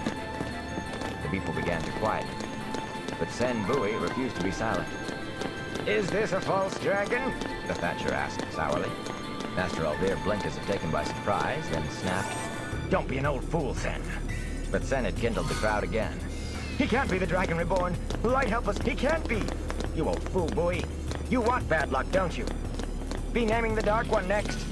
You're taken by the dragon, Sen Bui, trying to bring us all harm. Sen looked around defiantly, trying to stare down the glowers, and raised his voice. I didn't hear Fane say this was a false dragon, did you? Use your eyes. Where are the crops that should be knee-high or better? Why is it still winter when spring should be here a month? There were angry shouts for Sen to hold his tongue. I will not be silent. I've no liking for this talk either. But I won't hide my head under a basket till a Taran ferryman comes to cut my throat. And I won't dangle on Fane's pleasure, not this time. Speak it out plain, peddler. What have you heard, huh? Is this man a false dragon? If Fane was perturbed by the news he brought, or the upset he had caused, he gave no sign of it. He merely shrugged and laid his skinny finger alongside his nose. As to that, now, who can say until it is over and done? He paused, with one of his secretive grins, Let's running get his this eyes over over the with. crowd as if imagining how they would react to finding it funny. I do know, casually, that he can wield the one power. The others couldn't, but he can now. The ground opens beneath his own feet, and strong walls crumble at his shout. Lightning comes when he calls, and strikes where he points. That I've heard, and from men I believe. A stunned silence fell. Brand looked at his friends. Baron seemed to be seeing things he did not like. But Master Sam, his face only a little less composed than usual, drew the mayor close. But before he could speak, Ellen Finjar burst out. He'll go mad and die. In the stories, men who channel the power always go mad, and then waste away and die. Only women can touch it. Doesn't he know that? He ducked under a cup from Master Easy. Bowie. Enough of that from you, boy. Sen took a gnarled fist in Ellen's face. Show a proper respect, and leave this to your elders. Get away with you. Hold steady, Sen, Tam growled. The boy is just curious. There's no need of this foolishness from you. Act your age, Bran added. And for once remember you're a member of the council. Sen's wrinkled face grew darker with every word from Tam and the mayor, until it was almost Let's purple. get this over with. You know what kind of women he's talking about. Stop frowning at me, Luhan. You too, Claw. This is a decent village of decent folk. And it's bad enough to have Fane here talking about false dragons using the power without this dragon-possessed fool of a boy bringing Aes Sedai into it. Some things just shouldn't be talked about. And I don't care if he will be letting that fool Gleeman tell any kind of tale he wants. It isn't right or decent. I never saw or smelled anything that shouldn't be talked about, Tam said. But Fane was not finished. The Aes Sedai are already into it, the peddler spoke up. A party of them has ridden south from Tar Valon. Since he can wield the power, none but the Aes Sedai can defeat him, for all the battles they fight, or deal with him once he's defeated. If he is defeated. Someone in the crowd moaned aloud, and even Tam and Bran exchanged uneasy frowns. Huddles of villagers clumped together. Some pulled their cloaks tighter around themselves, so the wind had actually lessened. Of course he'll be defeated, someone shouted. They're always beaten in the end, false dragons. He has to be defeated, doesn't he? What if he isn't? Sam had finally managed to speak quietly into the layers here, and Bran, nodding from time to time and ignoring the hubbub around them, waited until he was finished before raising his own voice. All of you, listen. Be quiet and listen. The shouting died to a murmur again. This goes beyond mere news from outside. It must be discussed by the village council. Master Fane, you will join us inside the inn. We have questions to ask. A good mug of hot mulled wine would not go far amiss with me just now, the peddler replied with a chuckle. He jumped down from the wagon, dusted his hands on his coat, and cheerfully righted his cloak. Will you be looking after my horses, if you please? I want to hear what he has to say. More than one voice was raised in protest. You can't take him off! My wife sent me to buy pins! That was Whit Conger. He hunched his shoulders at the stares some of the others gave him, but he held his ground. We've a right to ask questions, too! Somebody back in the crowd shouted. Hi! Be silent! The mayor roared, producing a startled hush. When the council has asked its questions, Master Fane will be back to tell you all his news, and to sell you his pots and pins. You, Tad, stable Master Fane's horses. Tam and Bran moved in on either side of the peddler, and the rest of the council gathered behind them. And the whole cluster swept into the Wine Spring Inn, firmly shutting the door in the faces of those who tried to crowd inside after them. Pounding on the door brought only a single shout from the mayor. Go home! People milled around in front of the inn, muttering about what the peddler had said, and what it meant, and what questions the council was asking, and why they should be allowed to listen and ask questions of their own. Some went to the front windows of the inn, and a few even questioned Drew and Tad, though it was far from clear what they were supposed to know. The two stolid stablemen just grunted in reply and went on methodically moving the Fane's harness. One by one, they led Fane's horses away, and when the last was gone, did not return. Randy he took a seat on the edge of the old stone foundation, gathered his cloak around him, and stared at the inn door. Gildan, Narbonne. The very names were strange and exciting. They were places he knew only from peddlers' news and tales told by merchants' guards. Aes Sedai, wars and false dragons. Those were the stuff of stories told late at night in front of the fireplace, with one candle making strange shapes in the wall, and the wind howling against the shutters. On the whole, he believed he would rather have blizzards and wolves. Still, it must be different out there, beyond the two rivers. Like living in the middle of a gleeman's tale. An adventure. One long adventure. A whole lifetime of it. Slowly the villagers dispersed, still muttering and shaking their heads. Whit Conger paused to stare into the now abandoned wagon, as though he might find another peddler hidden inside. Finally, only a few of the younger folk were left. Matt and Perrin drifted over to where Rand sat. I don't see how the Gleeman could beat this, Matt said excitedly. I wonder if we might get to see this false dragon. Perrin shook his shaggy head. I don't want to see him. Somewhere else, maybe, but not in the Two Rivers. Not if it means war. Not if it means Aes Sedai here either, Rand added. Or have you forgotten who caused the breaking? The dragon may have started it, but it was Aes Sedai who actually broke the world. I heard a story once, Matt said slowly, from a wool buyer's guard. He said the dragon would be reborn in mankind's greatest hour of need and save us all. Well, he was a fool if he believed that, Perrin said firmly, and you were a fool to listen. He did not sound angry. He was slow to anger, but he sometimes got exasperated with Matt's Quicksilver fancies, and there was a touch of that in his voice. I suppose he claimed we'd all live in a new age of legends afterwards, too. I didn't say I believed it, Matt protested. I just heard it. Nynaeve did, too, and I thought she was going to skin me and the guard both. He said, the guard did, that a lot of people do believe, only they're afraid to say so, afraid of the Aes Sedai, or the Children of the Light. He wouldn't say any more after Nynaeve lit into us. She told the merchant, and he said it was the guard's last trip with him. A good thing, too, Perrin said. The dragon going to save us? Sounds like Copland talk to me. What kind of need would be great enough that we'd want the dragon to save us from it? Rand mused. As well ask for help from the Dark One. He didn't say, Matt replied uncomfortably, and he didn't mention any new age of legends. He said the world would be torn apart by the dragon's coming. That would surely save us, Perrin said dryly. Another breaking. Burn me, Matt growled. I'm only telling you what the guard said. Perrin shook his head. I just hope the Aes Sedai and this dragon, false or not, stay where they are. Maybe that way, the Two Rivers will be spared. You think they're really dark friends? Matt was frowning thoughtfully. Who? Rand asked. Aes Sedai. He stinks. Rand glanced at Perrin, who shrugged. What's this sanctum up The to? stories, he began Are they slowly, planning but to Matt start cut him a off. war? Not all the stories say they serve the Dark One, Rand. Like Matt, Rand said. They caused the breaking. What more do you want? I suppose. Matt sighed, but the next moment he was grinning. On your toes. Old Billy Conger says they don't exist. Aes Sedai, Dark Friends.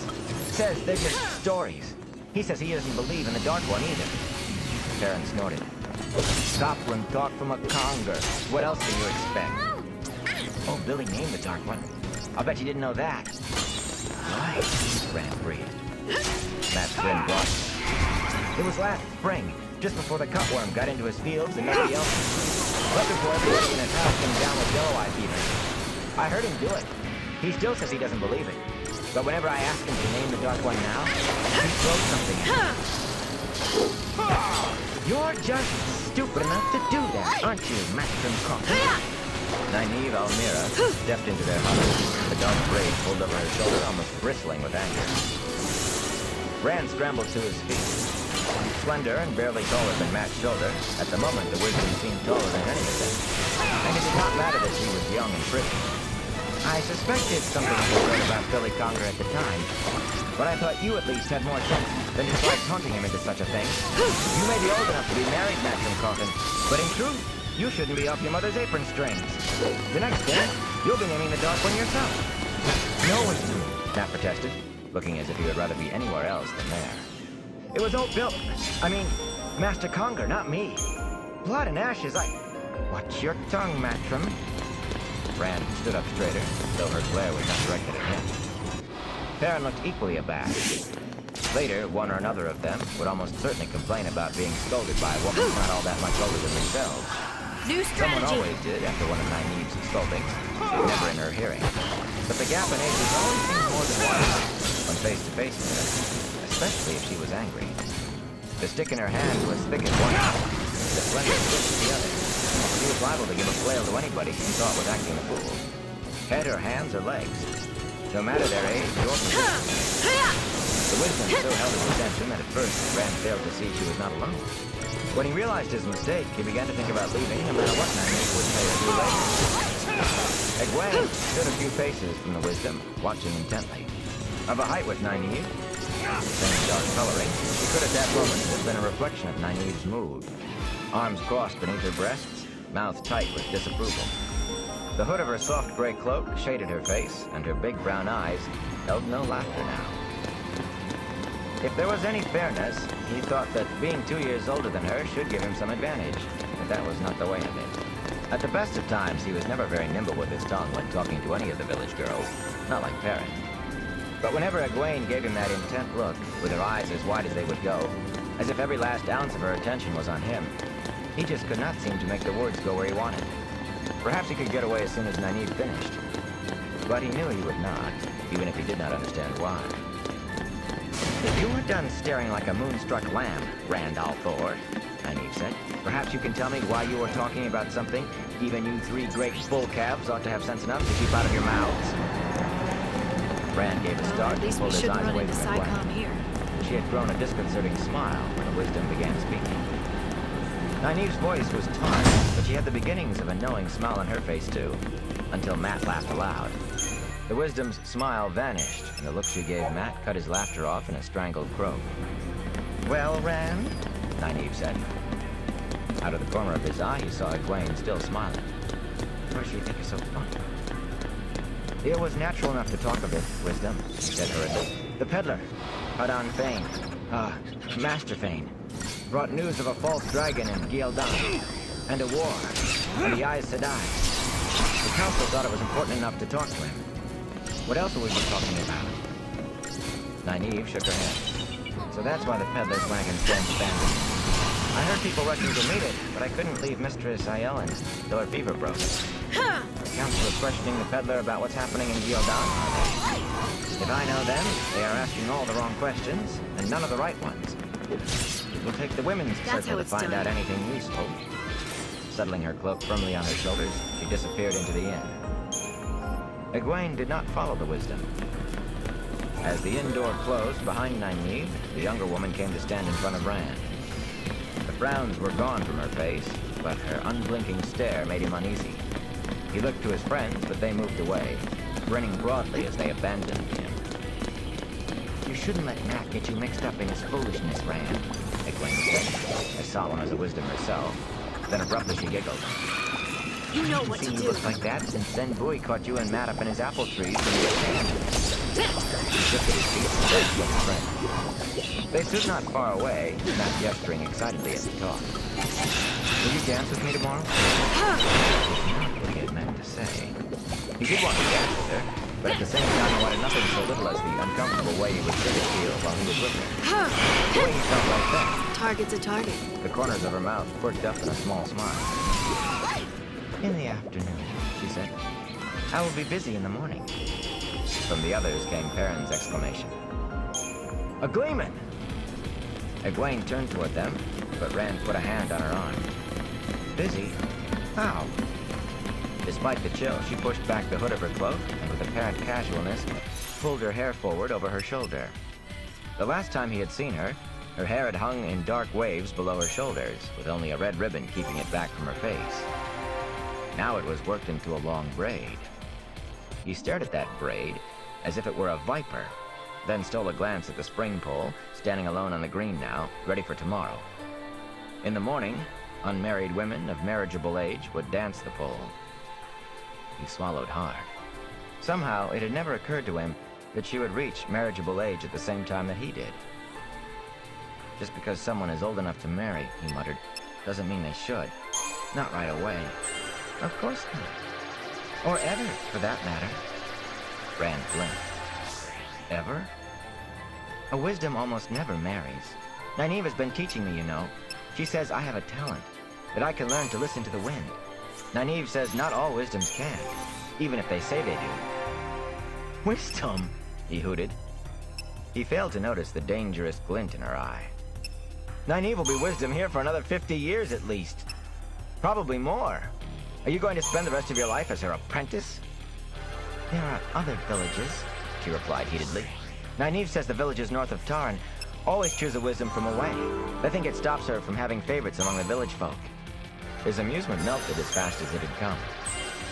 Outside the two rivers? I'd never see you again.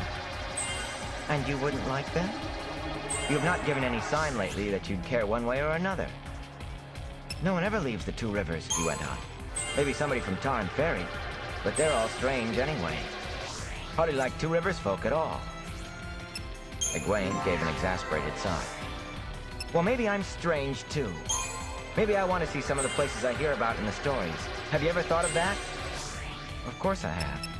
I daydream sometimes, but I know the difference between daydreams and what's real. And I do not, she said furiously, and promptly turned her back on him. That wasn't what I meant. I was talking about me. Egwene?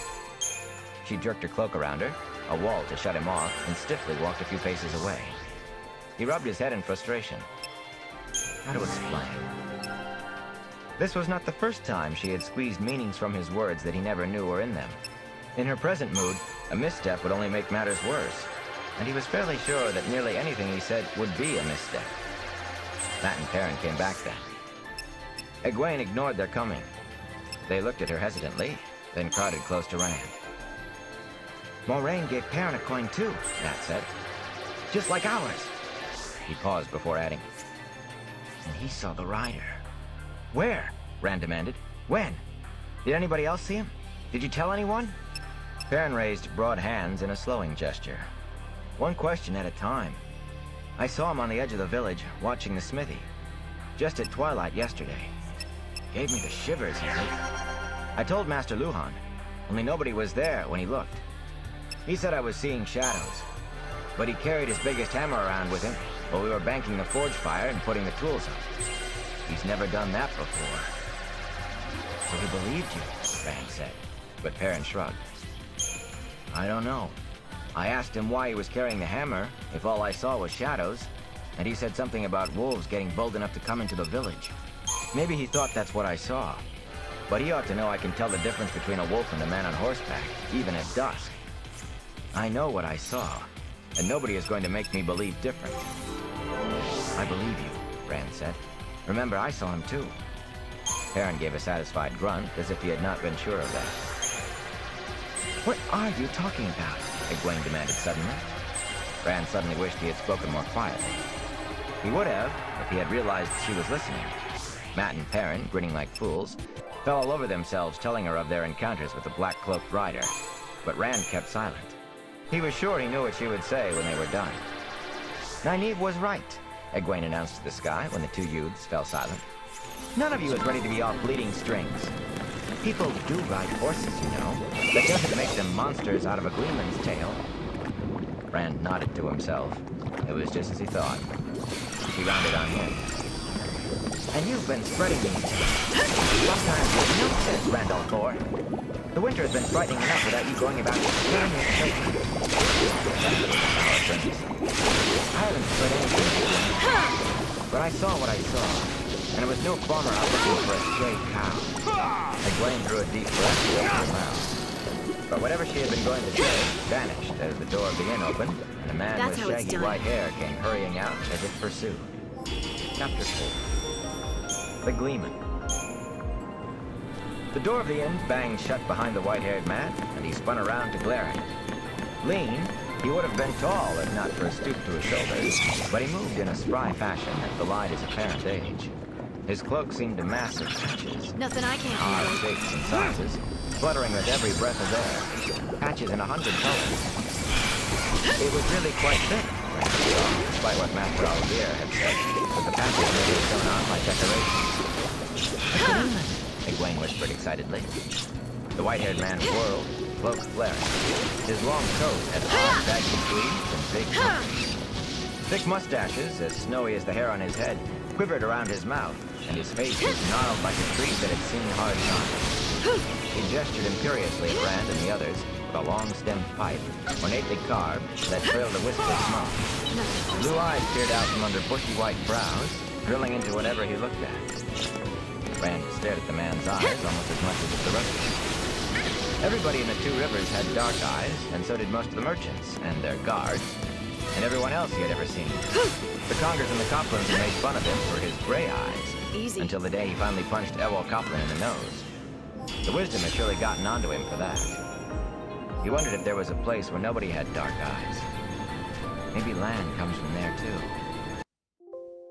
"What sort of place is this?" The Gleeman demanded in a deep voice that sounded in some way larger than that of an ordinary man. Even in the open air, it seemed to fill a great room and resonate from the walls. "The yokels in that village on the hill tell me I can get here before dark, neglecting to say that that was only if I left well before noon. When I finally do arrive, chilled to the bone and ready for a warm bed, your innkeeper grumbles about the hour as if I were a wandering swineherd, and your village council hadn't begged me to display my art at this festival of yours. And he never even told me he was the mayor." He slowed for a breath, taking them all in with a glare, but he was off again on the instant. "When I came downstairs to smoke my pipe before the fire and have a mug of ale, every man in the common room stares at me as if I were his least favorite brother-in-law seeking to borrow money. One old grandfather starts ranting at me about the kind of stories I should or should not tell. Then a girl child shouts at me to get out, and threatens me with a great club when I don't move quickly enough for her. Who ever heard of treating a gleeman so?" Egwene's face was a study, her goggle-eyed amaze at a Gleeman in the flesh, marred by a desire to defend Nynaeve. "Your pardon, Master Gleeman," Rand said. He knew he was grinning foolishly himself. "That was our wisdom, and—" "That pretty little slip of a girl?" the Gleeman exclaimed. "A village wisdom? Why, at her age she should be better flirting with the young men than foretelling the weather and curing the sick." Rand shifted uncomfortably. He hoped Nynaeve never overheard the man's opinion.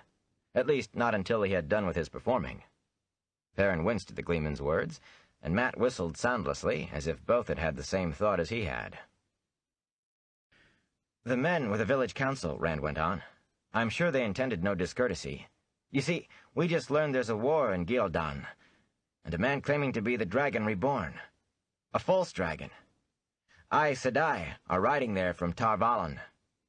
The council is trying to decide if we might be in danger here." "Old news. Even in Baerlon," the Gleeman said dismissively.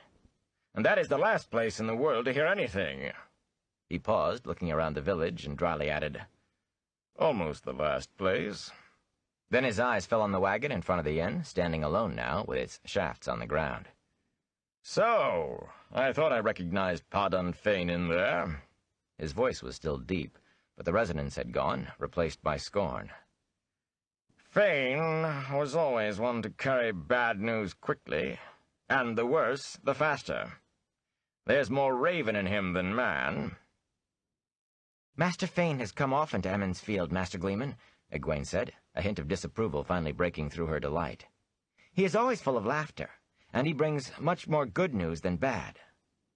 The Gleeman eyed her for a moment, then smiled broadly. Now you're a lovely lass. You should have rosebuds in your hair. Unfortunately, I cannot pull roses from the air, not this year.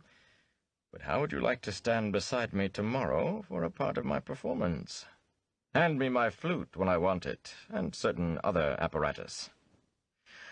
I always choose the prettiest girl I can find as my assistant. Perrin snickered, and Matt, who had been snickering, laughed out loud. Rand blinked in surprise. Egwene was glaring at him, and he had not even smiled. She straightened around and spoke in a too calm voice. "Thank you, Master Gleeman. I would be happy to assist you." Tom Merrilin, the Gleeman said. They stared. My name is Tom Merrilin, not Master Gleeman. He hitched the multi-hued cloak up on his shoulders, and abruptly his voice once more seemed to reverberate in a great hall. Once a court bard, I am now indeed risen to the exalted rank of Master Gleeman, yet my name is plain Tom Merrilin, and Gleeman is the simple title in which I glory. And he swept a bow so elaborate with flourishes of his cloak that Matt clapped and Egwene murmured appreciatively. Master Merrilin, Matt said, unsure exactly what form of address to take out of what Tom Merrilin had said. What is happening in Gildan? Do you know anything about this false dragon, or the Aes Sedai? Do I look like a peddler, boy? The Gleeman grumbled, tapping out his pipe on the heel of his palm. He made the pipe disappear somewhere inside his cloak, or his coat. Rand was not sure where it had gone or how. I'm a Gleeman, not a newsmonger. And I make a point of never knowing anything about Aes Sedai. Much safer that way. But the war, Matt began eagerly, only to be cut off by Master Merrilin. In wars, boy, fools kill other fools for foolish causes. That's enough for anyone to know. I am here for my art. Suddenly he thrust a finger at Rand. You, lad. You're a tall one. Not with your full growth on you yet, but I doubt there's another man in the district with your height. Not many in the village with eyes that color either, I'll wager. Point is, you're an axe handle across the shoulders and as tall as an Aiel man. On your toes. What's your name, lad?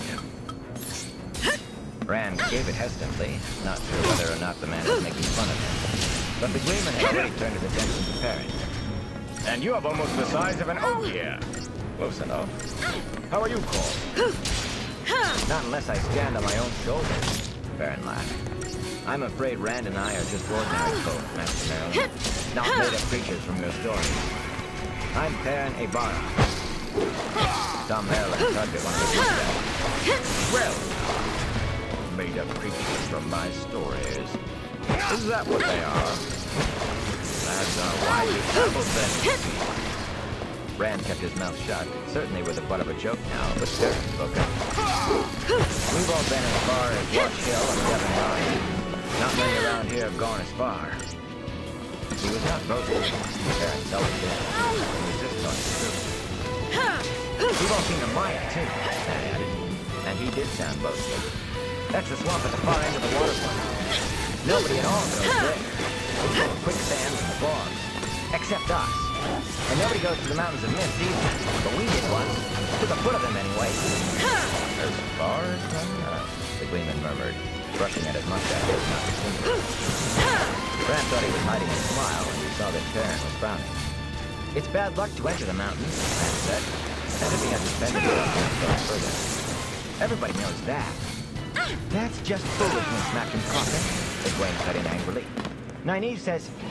She broke off, her cheeks turning pink, and the look she gave to Tom Merrilin was not as friendly as it had been. It is not right to make... It isn't... Her face went redder, and she fell silent. Nat blinked, as if he was just getting a suspicion of what had been going on.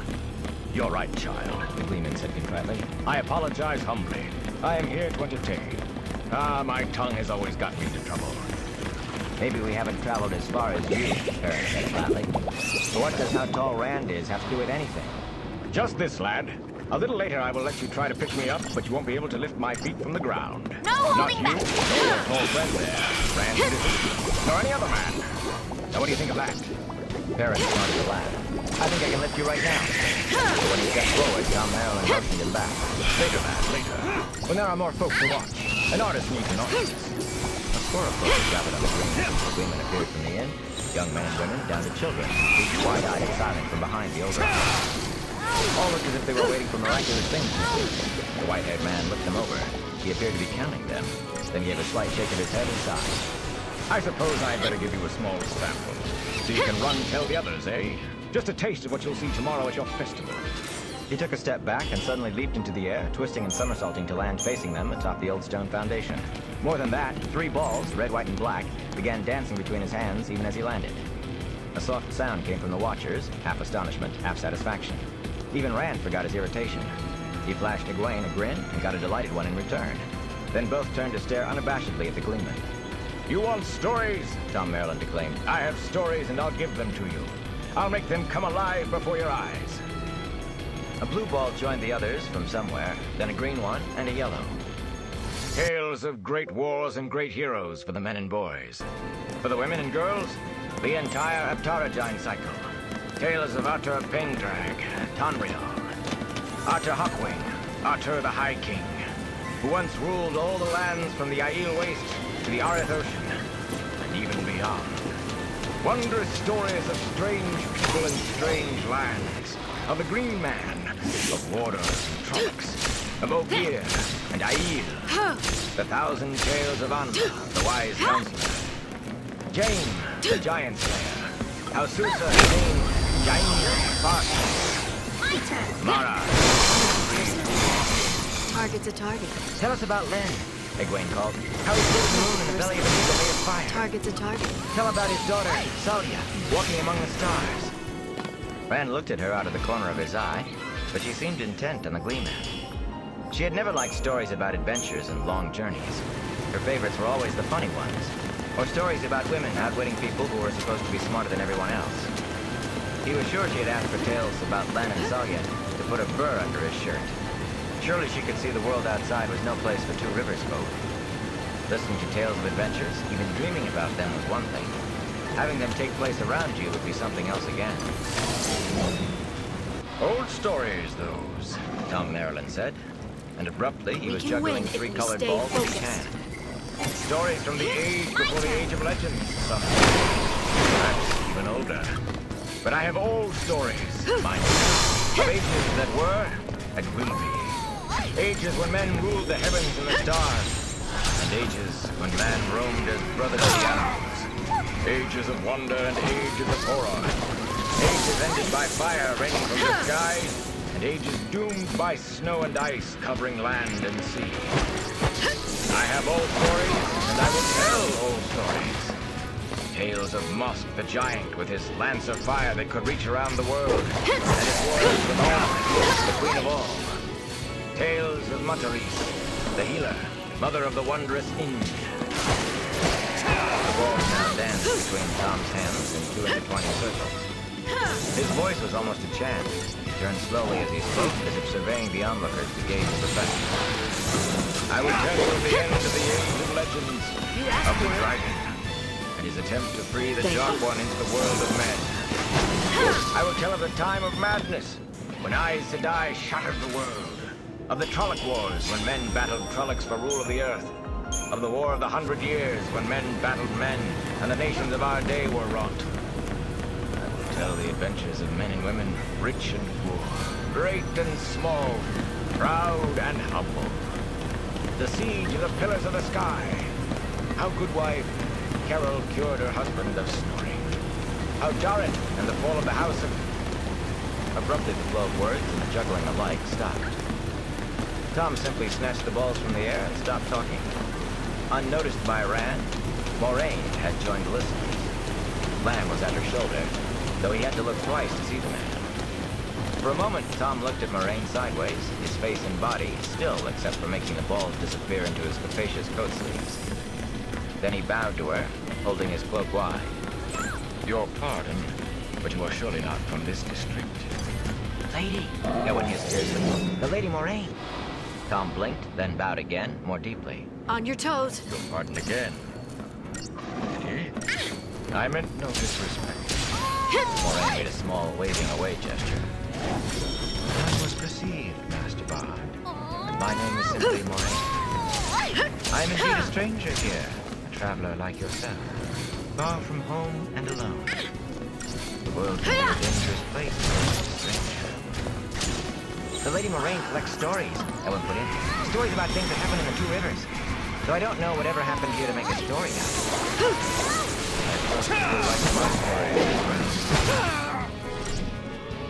Tom watched her with obvious wariness. He looked not best pleased to find her there. Suddenly, Rand wondered what sort of entertainment a lady like her might be offered in a city like Fairlawn. Surely it could not be anything better than a gleeman. That is a matter of taste.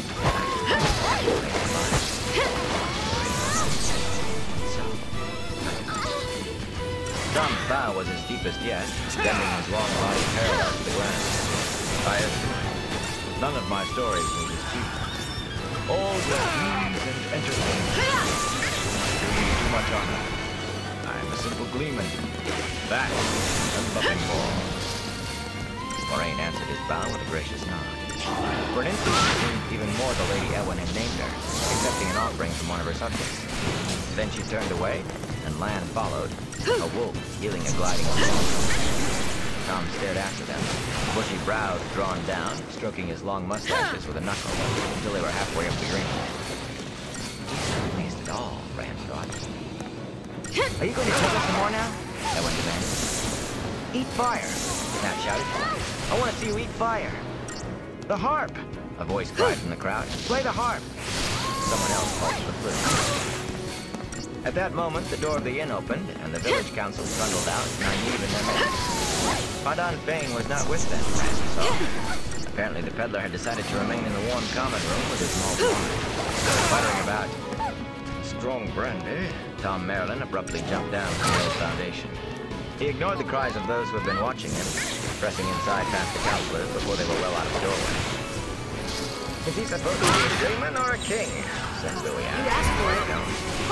A waste of good money, if you ask me.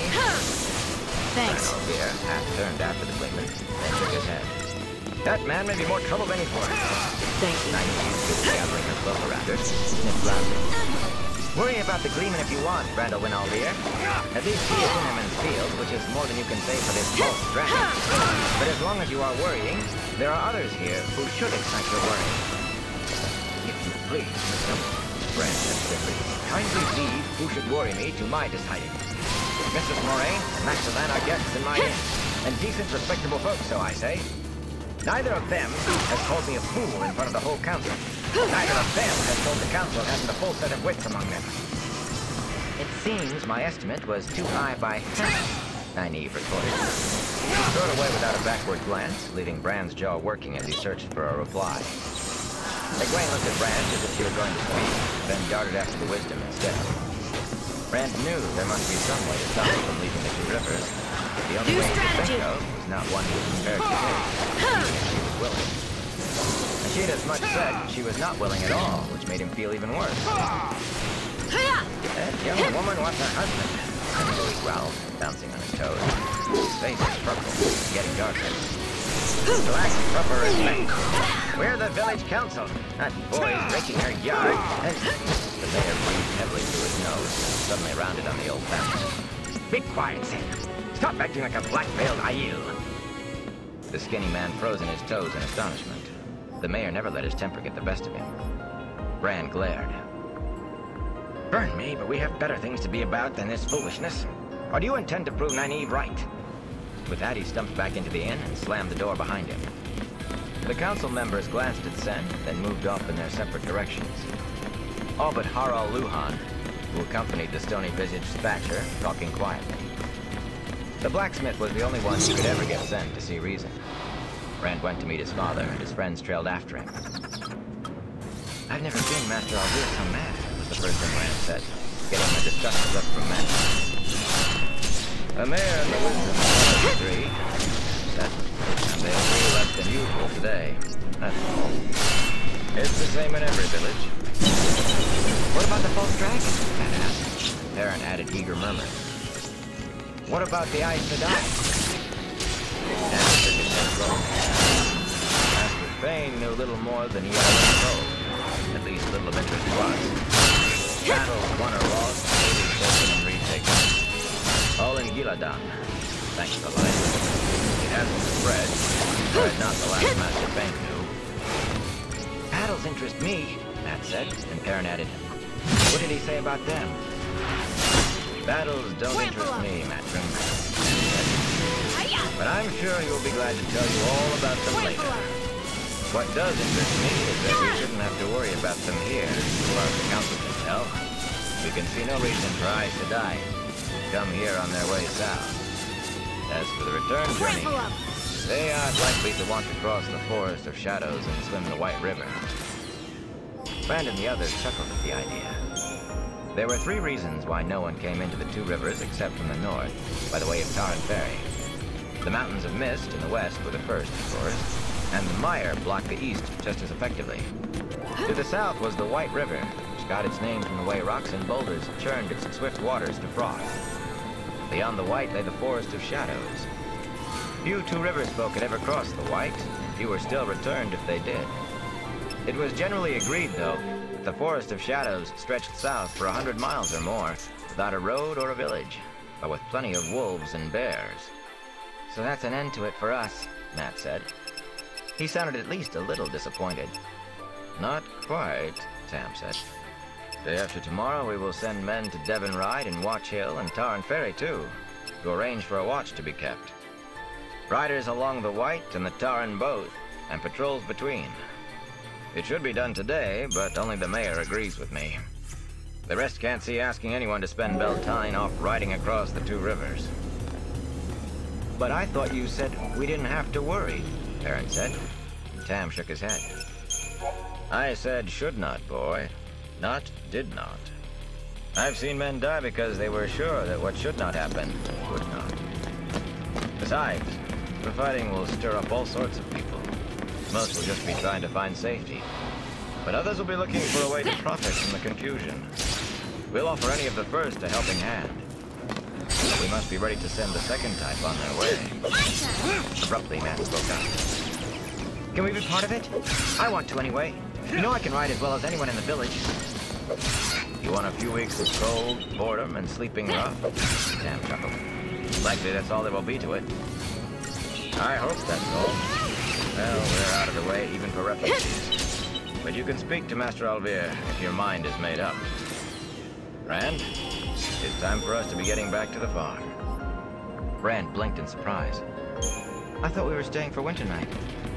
"Things need seeing to at the farm, and I need you with me." "Even so, we don't have to leave for hours yet. And I want to volunteer for the patrols too." "We are going now," his father replied in a tone that brooked no argument. In a softer voice he added, "We'll be back tomorrow and plenty of time for you to speak to the mayor. And plenty of time for festival too. 5 minutes now, then meet me in the stable." "Are you going to join Rand and me on the watch?" Matt asked Perrin as Tam laughed. "I'll bet there's nothing like this ever happened in the 2 rivers before. Why, if we get up to the Tarn, we might even see soldiers, or who knows what. Even Tinkers." "I expect I will," Perrin said slowly. "If Master Luhhan doesn't need me, that is." "The war is in Gil'Adan," Rand snapped. With an effort, he lowered his voice. Rains? The war is in Gil'Adan. And the Aes Sedai are the light knows where, but none of it is here. Easy, guys. The man in It's the all black right. cloak is. Rains Or have is you a forgotten Sanctum him officer. already?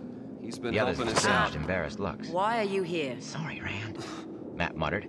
But a chance to do something besides milk my dog's cows doesn't come along very often. He straightened under their startled stare. Come on, do milk them, and every day too. The Black Rider, Rand reminded them.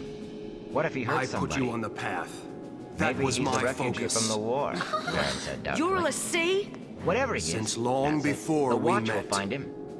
Maybe. I Frank did said. my But best he seems to disappear assist when he you, wants to. as bid by He the might be better if Sanctum they knew to look Fal'Cie. for him. Now do you We'll understand? tell Master Alvear when we volunteer The for the Fal'Cie patrols. have watched that's over it. you, And he'll tell the guiding council, your and they'll every tell the step. Watch. The The council. luck that saved you Baron said time and incredulously. again We'd was be a lucky if the deliberate mayor didn't laugh machination. out loud. Why, Master you may ask? Luhan and Rand's The father Primarch, already think the two of us or are should I jumping at say, shadows. Bartandalus, Rand sighed. is crafting you into If the we're going to do instruments it, of might as well Cocoon's do it now. demise. He won't laugh any louder today than he will tomorrow. We've been played for fools. Maybe, Perrin said with a sidelong Cocoon glance at Matt. Fal'Cie? We should try Why? finding some others who've seen him. Why? We'll To see just restore about the everybody in the Maker. village tonight. The Maker? Matt's scowl deepened, but he still did not say The anything. entity responsible All of for them understood creating that both Perrin humans meant they should find and witnesses who were more Fal'Cie. reliable than Matt. He won't laugh any louder tomorrow, Long ago, Perrin added when Rand The hesitated. Maker departed And this I'd just as world, soon have somebody else with us when we leaving go the to two him. races behind. Half the village would suit me fine. Rand In nodded a slowly. sense, He could already human hear and Master Fal'Cie Alvear are laughing. brothers, More orphaned by witnesses the certainly same could not parent. hurt. And if 3 of them had seen the fellow, others had to have too. They must have. As for the humans, Tomorrow then. they You two forgot find whoever the you can order tonight, and imposed tomorrow we go by to the mayor. Maker. After They began that, to war amongst they looked at him themselves silently, for the no first one raising time the in question of what history. happened if they could not find anyone else The who had seen Fal'Cie the black-cloaked focused on man. recalling their lost The question deity was clear in their and eyes, though, returning the world and he had no to answer. its former glory. He sighed heavily. I'd better go now. My father will This be wondering if I purpose fell into a hole. lies at the heart of all their Followed by their actions. goodbyes, he trotted around to the stable yard where the high-wheeled cart stood propped on its shaft. Calling back the Maker. The stable was a requires long, a narrow fitting building topped by a sacrifice. high-peaked thatched roof. Stalls, Yeah, their we've floors heard. covered with straw, The filled both destruction of sides of the Cocoon. dim interior, The lit only by lives the of open this double doors world's at either end. entire populace. The peddler's team munched in their oats bloody in the 8 tribute. stalls, and Master Alvear's massive Durans, That's crazy. the team he hired out when get it. farmers had hauling Why do beyond they the need abilities us? of their own horses, Couldn't the filled 6 Fal'Cie more. and Cocoon just have thought? But only 3 others were Their occupied. existence is Rand bound thought he to could the match up creation horse and rider with no maintenance of trouble. this floating The shadow. tall, deep-chested black It is stallion their that very swung up his nature head fiercely had to that be holds Lan's. them in check. The sleek white mare with an arched You mean neck, her quick steps Cocoon as graceful as a Fal'Cie girl can't dancing, destroy even in the Cocoon? stall, could only They belong to needed Moraine. tools. And the third They can unfamiliar stop us by horse, doing a rangy, nothing. slab-sided gelding of a dusty brown, fit Tom Maryland do perfectly. nothing. Tam No. stood in the rear of the stable, holding I Bella by a expected as lead much. rope and speaking quietly to Hugh and Lie to Tad. us. Before Rand had taken 2 steps into happened the to your stable, his dream father of nodded to the rebuilding stableman Cocoon and for brought the Bella people? out, wordlessly Was it gathering all up a Rand as lie? he went. They A harnessed shadow the of a shaggy mare dream. in silence. From Tam when I appeared was so human. deep in thought that Rand held his tongue. He did not really look Was forward to trying change to I convince his craved. father about the And black-cloaked once rider, I'd built much less the mayor. influence to make things Tomorrow happen, would have to be time there enough, was change. when Matt and the rest had found I others who had gained seen the all man. the power I could If hope they for, found others. but was a puppet with As the no cart will lurched to into wield motion, it. Rand took his bow and wasn't quiver the from the back, Fal'Cie who awkwardly changed. belting the quiver at his waist. He half was trotted me. alongside. You- When they reached the last row of You were houses in the made of the village, he same- knocked an arrow, Of carrying the it sea, half raised and partly drawn. Tied to an inescapable There was nothing to focus. see except mostly A leafless slave of trees, destiny.